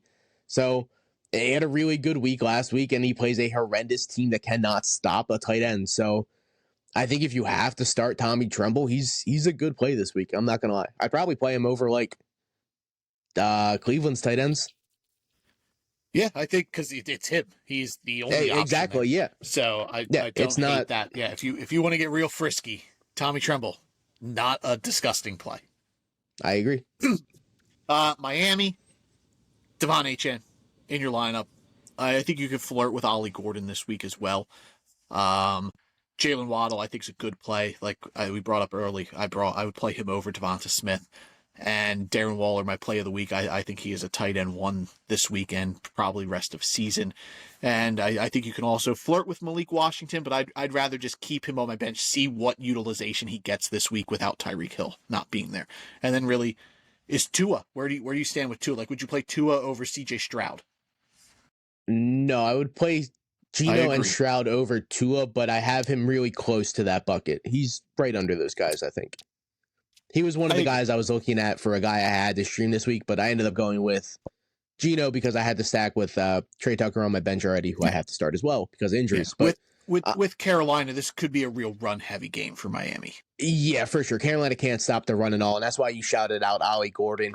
Hasn't been great, but he's been productive a little bit here and there. He's gotten his opportunities, but with the way Carolina can't stop the run, I fully expect it to be a lot of Achane, a lot of Ollie Gordon just running the ball down Carolina because they lost Tyreek. So, yeah. Jalen Coker, if he's out there, I'd pick him up, throw him on your IR if you can. Because I think he's coming back soon, and I think he's going to make the Panthers offense. I think he's going to be better for Tet. He's going to be better for Bryce Young, and it'll make this offense a little more functional because like they just don't have that second passing option outside Tenero. Xavier Legette's been hurt and just not good, and Hunter Renfrow is just all over the place, not consistent enough for them to really open up this passing attack. Whereas Jalen Coker, I think, really helps them. And helps Bryce Young and this offense. So I would snag him, stash him up. But other than that, I think Miami wins this game. Yeah, no, I agree. I think Miami pulls this off. Carolina's not playing good ball in my eyes. So I think Miami gets this one done. Yeah. 4:00 games. Tennessee, the Titans, they travel to Arizona to take on the Cardinals. Cardinals are 7.5-point home favorites. An over-under is set at 41.5. Tennessee's been bad this year. Like Tennessee's probably the worst team in football. Far and away. I don't think it's even close. Yeah. Like I don't think you could put a team over like I like Brian Callahan as an offensive minded guy. I don't think he's the guy. I don't think he's making it out of this year. I think we're looking at a Bears situation where the Titans drafted the quarterback, pairing it with his coach. I think he's going to get fired, and we're going to find a different guy to come in with Cam Ward here to try to open up. Brian Callahan gave up play calling abilities. Like it's written in stone for me that Brian Callahan's getting fired. And really, outside of Tony Pollard, can you comfortably start someone? No. Like Calvin Ridley's questionable. No. I'm not putting him in. And if I'm going to play a Titans receiver, I think I'd lean Ayu Manor over Ridley. He's getting touchdowns. I would not start Calvin Ridley in any scenario, to be honest. I would start so many guys, especially Alec Ayumaner. I would start him over him. Good God. No one on Tennessee can start except Josh Downs or Calvin Ridley. Give me Downs. Yeah. Give me Downs. Calvin Ridley hasn't had a double-digit performance in full-point PPR all year. How do you not have full-point PPR as a number one receiver on your team? How do you not have 5 catches for 50 yards? I think I would also lean Downs. Like you're almost at the point where you can drop Calvin Ridley. I agree. Under double digits every single week this week. It's as Tony Pollard. Is he the only one you can keep in your lineup? Yeah, Tony Pollard's been okay. He hasn't been great. He's not getting touchdowns. Yeah, he hasn't been like great or phenomenal. He's gone double digits 2 of the 4 real weeks. Life, great. Real life, good. Yeah. Tony Pollard's been the only player in Tennessee that's looked good on offense this year. Yeah. Yeah, just hasn't been good for fantasy because Tennessee doesn't score. Arizona, a little more interesting. I think Kyler Murray, he kind of flirts with a QB1 performance this week. Marvin Harrison, my play of the week. I think he is a top 15 play at wide receiver. And the running back situation, I think you should be rostering both guys, Michael Carter and DeMarcado. I think Carter handles more of just the carry workload, but I think DeMarcado is way more valuable for PPR. I think he's going to see targets, and I think he is more touchdown upside than Carter does. I like both of them. I don't love either of them, but I think you could start both. I think they're both startable options. Mm-hmm. Yeah, it does kind of murky things up, but full PPR, I lean DeMarcado because I just think he's out there in the important situations. And Trey McBride, obviously, you're not moving on from Trey McBride. Arizona win this game easily? No, I shouldn't say easily. It's the Cardinals. Yeah, don't say easily because do they cover the 7.5? Yes, they'll win by 10. Yeah, I agree. Yeah, Arizona wins. But yeah, Arizona gets the dope. Michael Wilson or Calvin Ridley? I was looking at that as I was going to say. I was like, would I take any other Arizona receiver over Calvin Ridley? I'd probably take Calvin Ridley just based off of he's the number one. Maybe he does something, but it's a lot closer than it ever should be to Michael Wilson and Calvin Ridley for sure. Yeah. This game is, I think, the toughest game to pick. The Tampa Bay Buccaneers travel to Seattle to take on the Seahawks. The Seahawks are 3.5-point home favorites. Over under set at 44.5. These were probably like outside of Minnesota, they were probably like my two favorite just teams in the NFC this year to be like good and watch. And so far, so good. The Bucs were my Super Bowl pick, and I had the Seahawks in the playoffs. And the Jackson Smith and Jigba has been absolutely incredible for Seattle. You lock him in your lineup. Ken Walker's been good for fantasy. It's gonna be a tough week for him. Bucs run defense really good. I would lean him over Charbonnet, obviously, because Charbonnet's more of the run into the tackles guy, and you're not really running through the trenches of the Tampa Bay Buccaneers. Charbonnet, if he gets a touchdown, you're happy. If not, you got 4 points. Yeah. And I think it's going to be tough to get a touchdown against the Bucs run defense with Vita Vea eating up space there, whereas Ken Walker at least can bounce it to the outside. That's more his game. So you're not going to bench Ken Walker. We brought up Mason Taylor. I also want to keep an eye on Elijah Arroyo. He had his most involvement last week. He had 4 targets, and he was 2 for 44. And he was out there a little bit more than he had been. So keep an eye on him. I wouldn't roster him. Mason Taylor, I think, is worth rostering. Arroyo's more of a watch, see what his involvement is this week against Tampa Bay, because the Seahawks do need a more consistent second option. Cooper Kupp's been okay. Torrey Horton's been okay. They just haven't been reliable outside of Jackson Smith and Jigba. Yeah, A.J. Barner got the touchdown for the tight ends last week for Seattle. He was on the field for 86% of snaps. So obviously Arroyo's got competition, but I think he's the more athletic tight end. So I think later in the season he'll be out there more. But A.J. Barner is a good little tight end. He's a good block, and he's a good tight end too, is what I think of Barner. I like him coming out. Yeah, and this game's going to be visually appealing. Seahawks wearing their throwbacks, Bucs wearing their throwbacks as well. So it's going to look nice. Tampa Bay side, Baker Mayfield. I wish they were healthy, dude. Play. I wish Tampa was healthy. Yeah. Baker, I'm a little worried more than I usually would be just because the Bucs are so banged up. No Bucky Irving, no Mike Evans, but I think Godwin, Ekbuka, you're not moving on from him. I think Godwin's a fine play. 10 targets last week. I'll chase those targets. Baker, like, would you play Justin Fields and Drake May, our plays of the week, over Baker this week against a really good Seahawks defense? I would, and I do like Baker this week, but I would go Fields and May over Baker because he's also banged up. He's got a knee injury, he's got an arm injury, but he's playing, so he's playing through the injury because Baker is a dog. Yeah, so I get it, but what about Jared Goff versus the Bengals? No, give me Baker because Goff could easily, they could go out there and have 4 rushing touchdowns, and Goff isn't needed at all. To where I think this is going to be a close game regardless. So I think Baker's going to be chucking the ball until the last 2 minutes of this game. I think it's going to be close. Yeah. Where do you stand with the Bucs backfield? No Bucky Irving. You playing Rachaad White? Are you messing around with Sean Tucker? Where do you stand on breaking that one down? Rachaad White should be started based off of what he can do with the passing work because he's going to get a bunch of catches. I do think Sean Tucker is in this year too. He has. He's been really good running the ball, like well more than he has the last few years. But I think that's good for him that he's not getting 15 attempts. He's 20 carries, Yeah, what he is getting, he can be efficient on that. But when you start giving him so many carries is when he's like not going to be breaking off all these runs. But I loved Sean Tucker coming out of college. I loved him all through the process a couple years ago. I think he's a really good running back. He just happened to have a little bit of a heart issue. So I think he's going to have a lot of touches this game. I think he's a really good running back. Every time they give this guy workloads, he produces tremendously. So I expect him to have close to 10 carries, probably 10 to 12 carries. I think he'll be the goal line. I think he'll be the goal line guy. I think if one of the guys gets a rushing touchdown, it will be Sean Tucker. I'm more comfortable though playing Rachaad White, like with Arizona. I'm comfortable playing Michael Carter and DeMarcado.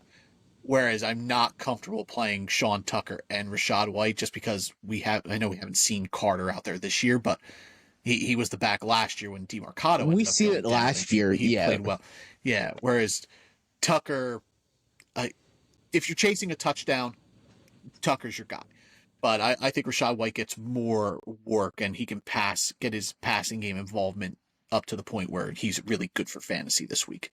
Yeah, I think Tucker you can start in like really deep dynasty leagues and whatnot if you had him and just roster him and injuries, obviously. But out of the 4 running backs in this game being White, Tucker, Walker, and Charbonnet, I would take those 3 over White. Or over Tucker. Agreed. Over Tucker. My apologies. Yeah. I would go Walker, White, Sharbs, Tucker. That's how I'd that's rank how I. them. Yep, I agree. Who wins here? Oh, man. A fully healthy Tampa. They couldn't get it done versus Philly, which we kind of seen, or a non-fully healthy Tampa, and then they're still hurt this week. It's going to be a rough defensive matchup, but give me Tampa Bay. I think they're going to squeak it out. Okay. Bucks were my Super Bowl pick. I expected them to have a bit of a bumpy go to start the year. I don't like the travel to Seattle, not being healthy after a tough game against Philadelphia. So I'm going to lean the Seahawks. They've been my sleeper team this year. So I'm going to take the Seahawks here as Tampa Bay pushes to get healthy. I think Tampa Bay is going to be a force as the season goes on. I just think they're in a little bit of a patch here. So I'm going to go with the Seahawks. Tampa Bay is really... They're looking like the Rams last year. The Rams were really banged up the first 6-7 weeks of the year. And then once their offensive line and their whole team started to get healthy, look what they handed Philadelphia their hardest matchup in the playoffs last year, being the Rams. So I think Tampa Bay is come long late season. They're still really going to be good, and they're going to make a playoff run. Yeah, this isn't a team you're going to want to face at the end of the year.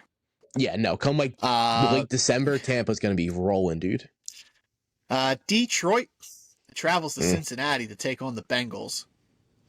What do you think Detroit's favored by on the road here against the Bengals? 8.5. 10.5-point road favorites. Hell yeah. An over-under set at 49.5. So Vegas expects a ton of scoring, and it all going Detroit's way here. Yeah, Jameson Williams, your play of the week. He's the riskiest of the offense, not named Sam Laporta. Sam Laporta is it's been tough. He's pushing his way to that Mark Andrews, TJ Hawkinson, where I just don't want to play him range, but where you drafted him, it's tough to not play him. I would play Juwan Johnson over him. If I picked Juwan Johnson up, I'd be easily plugging him in over Sam Laporta right now. I know the Bengals are bad against tight ends. It just hasn't been there this year for Sam Laporta. Here's my take on Laporta. I really like the player Laporta, but after his rookie season, what was our narrative? Oh, he's getting drafted way too early. And then even after last season, what's the narrative this year? Oh, he's still getting drafted way too early in the 5th round. This guy just gets drafted way too early. He's a good player. He's good talent. Yeah. He's not that good for fantasy, Sam though. Laporta, where Njoku and the 8th or 9th, I'm happy. Evan Ingram were going, you're fine. Yep. That's worth it. But you're spending, we hated where he was going. All the Devonta Smith and Jameson Williams and George Pickens and Chris Olave were going with Sam Laporta and TJ Hawkinson, and it was just too rich for our liking. I agree. The way I see Laporta's year going, I think next year is going to be the year that we're this is where Sam Laporta. Yeah, exactly. I think come next season, he's going to be a 7th, 8th round pick, and that's where I'm comfortable taking Laporta. He's almost becoming George Kittle of old, where before we're George Kittle is going too high, and then Kittle kind of phased back, where he was George Kittle's a value. But Kittle also, he had that breakout season besides his main breakout season, where I don't think Laporta is going to have double-digit touchdowns again for probably a while in his career, to be honest. This team's too good. He had 8 last year, so he was close.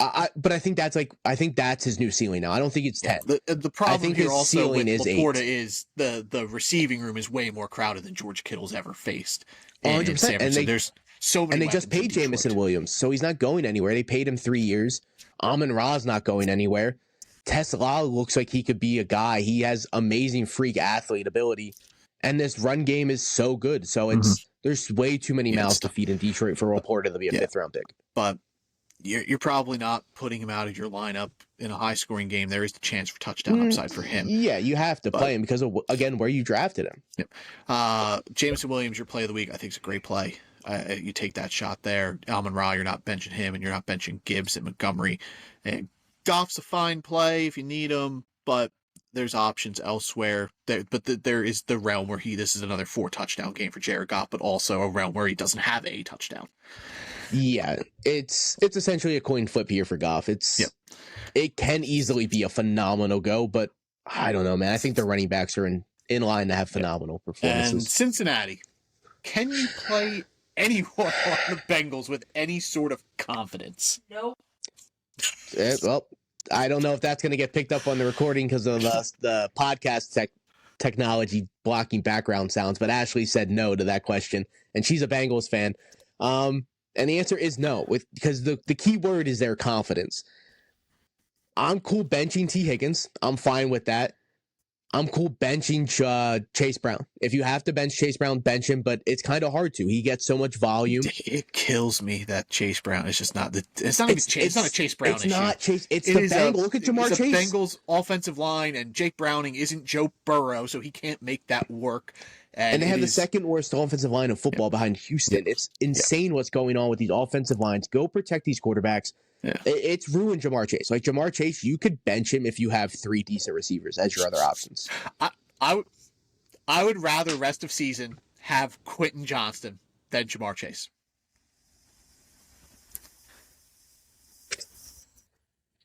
Yeah, you said it. You said it. Not I said me. it. Like, if I'm the Jamar Chase owner, I'm trying to sell him on his name. Because I'm getting more than Quentin Johnson. Yeah. I don't like, know. I'm not sending that trade straight so up. hard. But if I'm looking at the guy that has Quentin Johnson, I'm seeing who else he has, and I'm trying to see if I can kind of force Jamar Chase's name and get me a better haul. Because if you're the Jamar Chase owner, it is going to be tough rest of season for him. It's going to be a really up and down. Like, obviously, he's not going to pay off on being, drafted 1-1. No. And again, not a Jamar Chase thing. It is a quarterback issue. Cincinnati, it's an O-line issue. Jake Browning is that too. But I don't even know if getting a new quarterback in there changes anything. Like, everybody's clamoring for the Bengals to go out and get Jameis Winston, but he's still going to be pressured. And he'd probably throw it up before getting sacked, but that's probably leading to an interception then. Like, the Bengals line is abysmal, and like T. Higgins, I would play Devonta Smith over him. I'm not comfortably playing him. I'll play Chase just because it's probably almost impossible to bench him. Chase Brown's a tough plug. I would play both Lions running backs over Chase Brown this week. Like, I think my line with Chase Brown would be Bill Krosky Merritt. I would play Chase Brown over him. Yeah, I'd play him. Both. What about the Cardinals backs over Chase Brown? Either of those guys? No, I would lean Chase Brown just because it is his backfield and he could catch 5 passes. But I would play Rashad White over Chase Brown. Yeah, for sure. I agree to that. What about like J.K. Dobbins or R.J. Harvey versus Philly? Great run defense. I would go Dobbins over him for sure. Yeah, Dobbins for sure. I would hold him in the same boat as Harvey. I agree, and that's crazy to think of. I think there's a realm where like they have the same game. Like, they're going to be down, and it's just going to be a bunch of junk catches. Yeah, man, I totally agree, dude. I hate the world that Chase Brown is in right now. I hate Chase this timeline. That's our guy. Yeah. Like, it's not his fault. It is eating me alive. He's literally getting hit every time behind the offensive line. Like, the O-line is so bad. Him and Jancy. They're getting whopped before they get to the line. It's insane, dude. I hate it. T. Higgins, comfortably bench him. Not playing T. Higgins like at all. Yeah. I don't think there's a world where I want to play T. Higgins. And again, love T. Higgins. Jamar Chase, I'm trying to move him. In redraft. Not in Dynasty. I'm keeping him in Dynasty. I would try to go Dynasty. Get him in Dynasty. I would try to go acquire him in Dynasty. Redraft, I'm trying to sell him on name alone and try to get Quentin Johnston end pieces.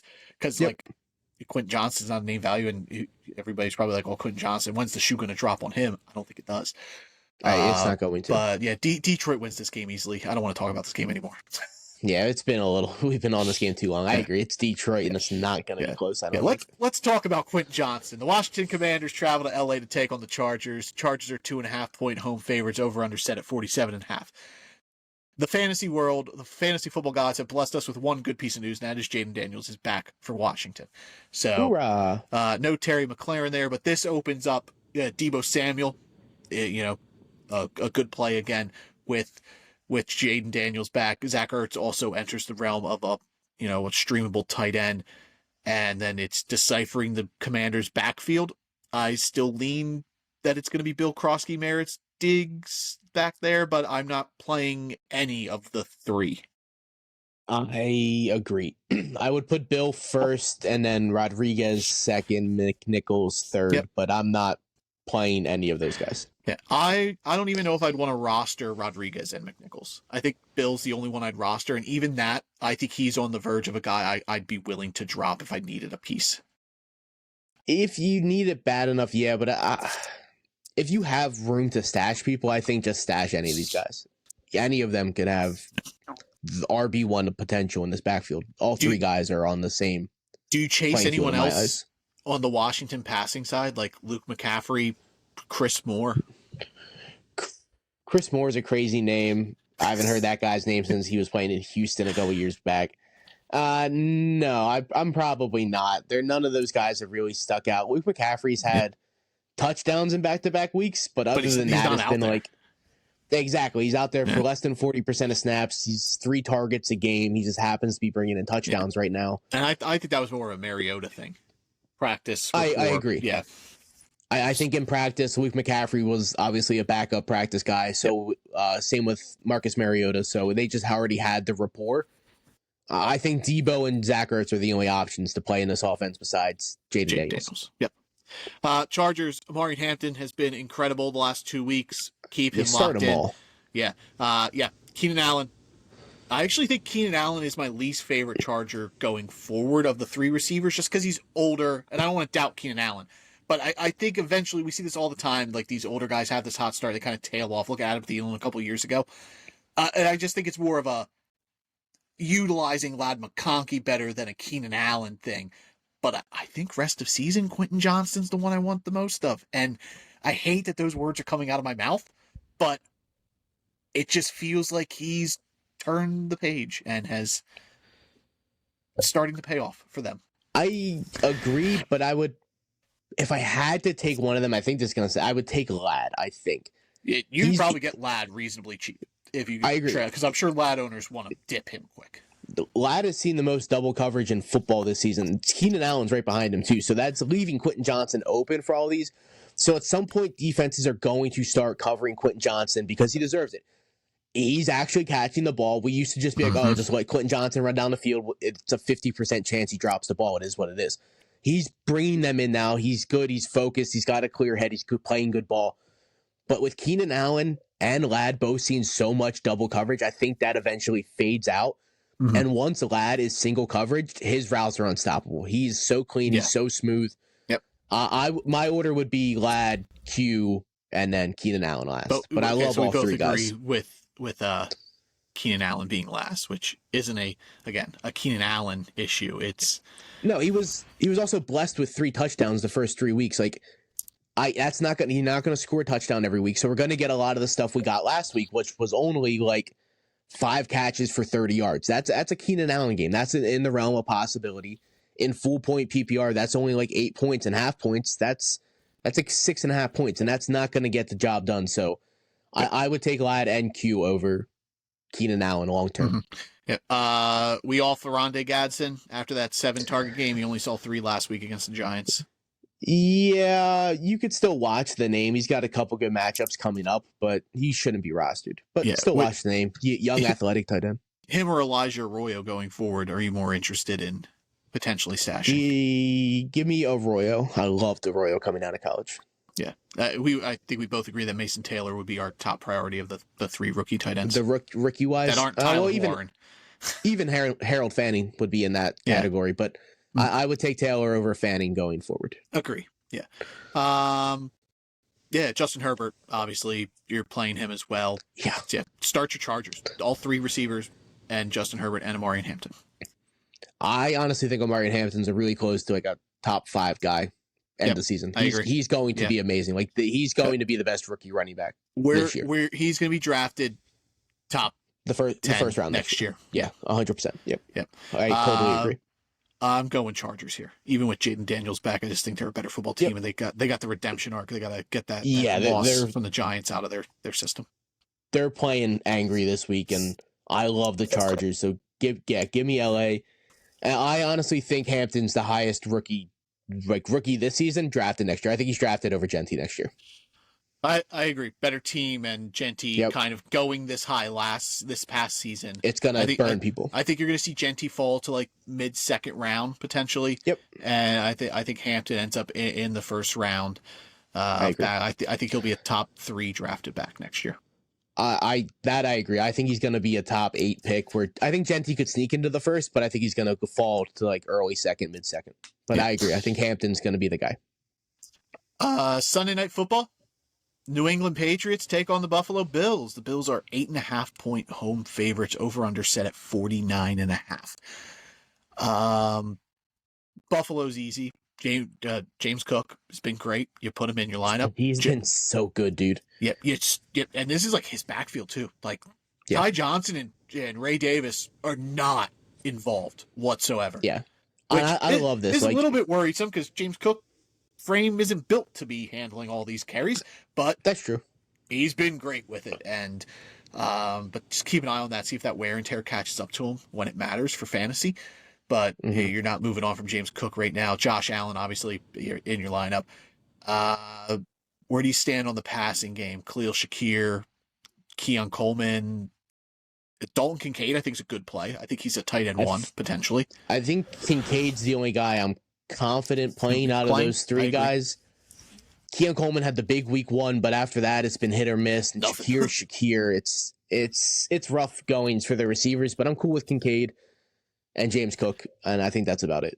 Obviously, Josh Allen. Yeah. New England, I think Drake May's a great play this week. I think Hunter Henry floats into that tight end 1 area as well. Diggs was more involved. I think you could flex him in, but I think rest of season Diggs is going to be better and better each week for you. And Pop Douglas, useless. Keyshawn Booty had that nice week 1, but I'm moving on from him as well. For the love of God, Mike Vrabel, putting Kyle Williams, please. You got to get Kyle Williams out there just to see what he has on the field. And are you playing Travion and Ramondre this week? Bye weeks, injuries, Yeah, if you have to play Ramondre, I'm not thrilled about it. And Henderson got the touchdown last week. I think if he didn't get that touchdown, it would be a way different narrative on how we're looking at him right now. But Ramondre's out there on the passing downs. He's catching the ball, whereas Henderson's not. It's real weird utilization from the running back room for Vrabel and crew. But I think with injuries, you can play Ramondre. He gives you a good floor. Henderson gives you a better ceiling. I think both guys are startable. I would start both of them over Pacheco on Monday. Yeah, I agree. I agree to that. But and I would start both of them over Bill Krosky Merritt as well. Oh, definitely. Yeah, I don't think Bill's startable. Henderson's startable. Ramondre's got a good floor. Henderson had his best fantasy outing last week, but he was only on the field for 31%, which was a season low. So he was out there the lowest he's been all season, and then he had his best fantasy outing. So that just shows the kind of juice this guy has. So just get him out there more, dude. Ramondre fumbles, Gibson fumbles. So why not try Travion Henderson just constantly? Give him the work. Yeah, I get rookies earning their spot, but you're at the point you're going against Buffalo. Get the guys with the most juice out there, and that's Travion Henderson, and that's Kyle Williams. Get these dudes that I could see Mac Hollins being involved a ton this week because it's a Buffalo game. It would surprise me if it's Diggs and Mac Hollins out there, and they're just trying to get them. Oh, it was also a revenge game for Diggs. I forgot about that. Yeah. That's true. Yeah. Okay. Yeah. I can see that. I think the Patriots cover this line. I don't think the Bills beat them by more than 8.5. I think Drake May's going to keep them in this game. And I want to pick the Patriots so bad. If it was in New England, I would do it. But I think Buffalo wins. I'm picking Buffalo, but I agree to the spread thing. I think they win by a tutty, but I'm picking Buffalo confidently. Yeah. Hey, Monday Night Football. Quick shout out to the only 2 undefeated teams in football being Buffalo and Philadelphia, and that's my Super Bowl pick. So, yeah, that is true. I did pick the Bills, so I had one of those. The Bucks, your Eagles ruined the Bucks' undefeated season for me. One of us would have had 2 undefeated teams this week. Yep.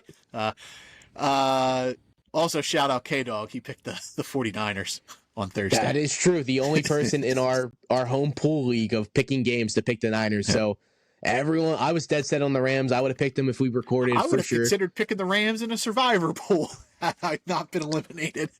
Probably, especially after on Thursday when they ruled out Purdy, or Wednesday when they ruled out Purdy Johnson, Pearsall, Jennings, and Pearsall. It was that team got rocked Wednesday with injuries, and at that point, I'm like, the Rams are going to win by fucking 21, dude. Yeah. Chiefs, Jaguars, Monday night. Kansas City travels to Jacksonville. Chiefs are 3.5-point road favorites. Over under set at 45.5. The Jaguars defense has been incredible this year, to the point where like the Jaguars offense outside of ETN has had minimal fantasy value. And there's going to be a time where this defense gets truly tested, and we're going to have to see what this Jaguars offense is made of. Yeah, it happens Monday night. Comes this week. It happens Monday night. Yeah. Like I think Xavier Worthy is a great play this week. He was way more involved than we expected him to be with that shoulder injury. Was phenomenal last week. Put him in. You can move on from Tyquan Thornton. Rashee Rice is on the verge of coming back. I think it's Worthy's show there. Until then, and Travis Kelce. I don't know. I don't know where I fall with him. Like, I kind of hold him in the same boat as, like, the guys we've talked about. Hunter Henry, Dallas Goedert, Zach Ertz. Like, I think Brenton Strange is probably as good of a play as Travis Kelce right now. This is going to sound crazy because the other tight end in this game, being Brenton Strange, is my start of the week. I think Kelce has a huge week, dude. It's because Taylor Swift released an album. That's why. Bingo! It's Taylor Swift's release party album. She dropped that song about his dick. I haven't heard any of the songs, so that's fine. But it's her release party, and I honestly think he comes out and shells out. I think Kelce finds a touchdown this week. Okay. But him and Worthy are the only guys I'm playing from this team, besides Patrick Mahomes. And Mahomes, I think, is a fine play as well. Jacksonville, offensively, like, it's tough to pivot away from Brian Thomas Jr. with bye weeks. You play him, though. It could be a shootout. You play him and ETN. I think Strange is a good streaming option. Yeah, I agree. I'm really only starting ETN confidently, and I like Brendan Strange as a flex tight end kind of guy. But and BTJ you got to put in because he's BTJ. He was a first round pick with all the injuries at receiver. Is it time to just let him go? With bye weeks, I think it is time to move on. With bye weeks and injuries, you can move on, and there's a couple good free agents this week. Like if I could have dropped him for Darren Waller, I would have done that in a heartbeat. One of the Cardinals running backs. I would have dropped him for Malik Washington. Yeah, probably Malik Washington, the Cardinals running backs, Rico Dowdle. I'd have dropped him in a heartbeat for. Anyone that can give me like actual productivity, I'm cool dropping him for. But I'm not going to drop him for like a stash guy because he is a stash guy. Yeah, but if you could drop him for a guy that's going to get you 10 points this week, 12 points, I would do that in a heartbeat for sure. Yeah. Who wins here? Jacksonville, Kansas City. I don't think the Jags are like legit. I'm picking Kansas City. I love Jacksonville. I picked him in the division. I'm all about Liam Cohen and Duval. Oh, God, dude. And him yelling at Robert Salas was just as bad as Duval. Get my name out of your mouth. Okay, tough guy. Like, calm down, dude. I kind of see his point as Robert Salas tried to accuse him of cheating. Robert Salas would put that dude in the body bag, dude. Have you ever seen Robert Salas? Yes. Absolutely. Robert Salas would have fucked him up, but I kind of get where Cohen was coming from. Like, don't tell me I'm trying to cheat. Legally cheat is what he was just like. He's like, he's legally stealing signs. It happens every week. Cool. Yeah. Everyone Kyle steals Shanahan signs. Was just like, I don't know what happened. It was a whole mess of a situation. I love them. This is going to be a real tough test for them, and I picked them to win the division. I still think they do. I think they get blown out of the water on Monday. Thank you for saying that. I don't think it's close. I think the Chiefs win by 2 touchdowns. Okay. I'm glad we're on the same page. I think this is going to be a real show-me game for the Jaguars rest of season. See how they take that adversity. I think this is going to be good for them to get mollywopped. Because I think it's a good football team still. They beat the Niners. Good win for them. this is a Yeah. different level. Prime time Monday night against the Chiefs, who are getting hot. I think this is more of a prove-me game for the Chiefs as well. Come out here like, hey, we're still the Chiefs. And Jacksonville's going to be fine rest of the season. I just think they get crushed on Monday. Yeah, no, I agree. I think they get fucking obliterated, dude. All right, there we go. That's it, right? Am I missing anything? Yeah, 'Cause I don't know, something. man. Here's my take on this. 2 hours ago, we were like, hey, we're going to make this one quick. And then we're sitting here for close to 2 hours. It's tough to make these go quick. It's hard, especially with us missing Tuesday. So we're kind of talking about week 4. We're talking about week 5. So thank anyone who sat here and listened on short notice on a Saturday night. We love you guys. Thank you for listening. Because they'd be listening Saturday night. That's true. I brought this up on the little romantic episode I posted for you guys on Wednesday. I'm going to try to be better about encouraging you guys to comment. So put your guys' plays of the week and tell us what matchups you like, or if you disagree with our takes on someone. If you're like, hey, Nick's wrong. Wan'Dale Robinson is the guy for the Giants. You guys are incorrect about Darius Slate. Put that stuff in there. We encourage that. Same with the prospect stuff. If there's a guy you want us to get eyes on and give our opinions on for Tuesday's episodes, or if I continue doing the little drafted up after dark, put that stuff in the comments there, and I'll do my best to watch those, and we'll do our best to talk about that stuff as well, or any suggestions for the show, if you like the college routine on Tuesday and then focus on the NFL on Thursday, stuff like that. We want as much input from you guys as we give on this show, because we're trying to make the show for you, not just for us. Yeah, exactly. And this is going to be a little bit on the inside. My mental health was a little bit rough, and I'm like, I can skip the Tuesday podcast. People really aren't going to care. But we had people reach out and be like, hey, drop the week 5 episode. Come on, we love to hear from you guys. And that's why I'm here, and that's awesome to hear from you guys. Please just reach out. We love it. Thank you for sitting here for almost 2 hours on your Saturday when you could be literally doing anything else in the world. And we're here just talking football. So talk back. We love it. If you think Jacksonville's going to blow Kansas City out, call us dumb. Call it, no, you're dumb. Trevor Lawrence is going to have 350 and 2 touchdowns and beat Kansas City on the back of. Yeah, that's the case. Yeah, exactly. If you think something's going to happen, call your shot in the comments, and we'll love to talk about it. We love talking ball. That's the reason we've been here for over a year, man. We just love talking football. Yeah, and I do my best to reply in the comments to you guys as well. Sure. So appreciate you guys sitting around here. We did get the episode out. We weren't sure if we were going to, but we made sure got it out here. Last minute, yeah, for sure. Yeah. So we will see you guys Tuesday, maybe. Nick will see you Tuesday. We don't know. I will put an episode out if Nick doesn't want to go on Tuesday. We'll be back Tuesday. Yeah, we'll figure something out here. Give suggestions on what content you want as well, because we're here for you guys as much as we are for ourselves. Drafted Up Podcast, Nick, Theo. You know where to find us. Apple, Spotify, YouTube. Rate, subscribe, review, share, 5 stars, all that good stuff. We'll catch you guys later or early next week. Adios. Hey, good luck with the injuries, everyone. Bye.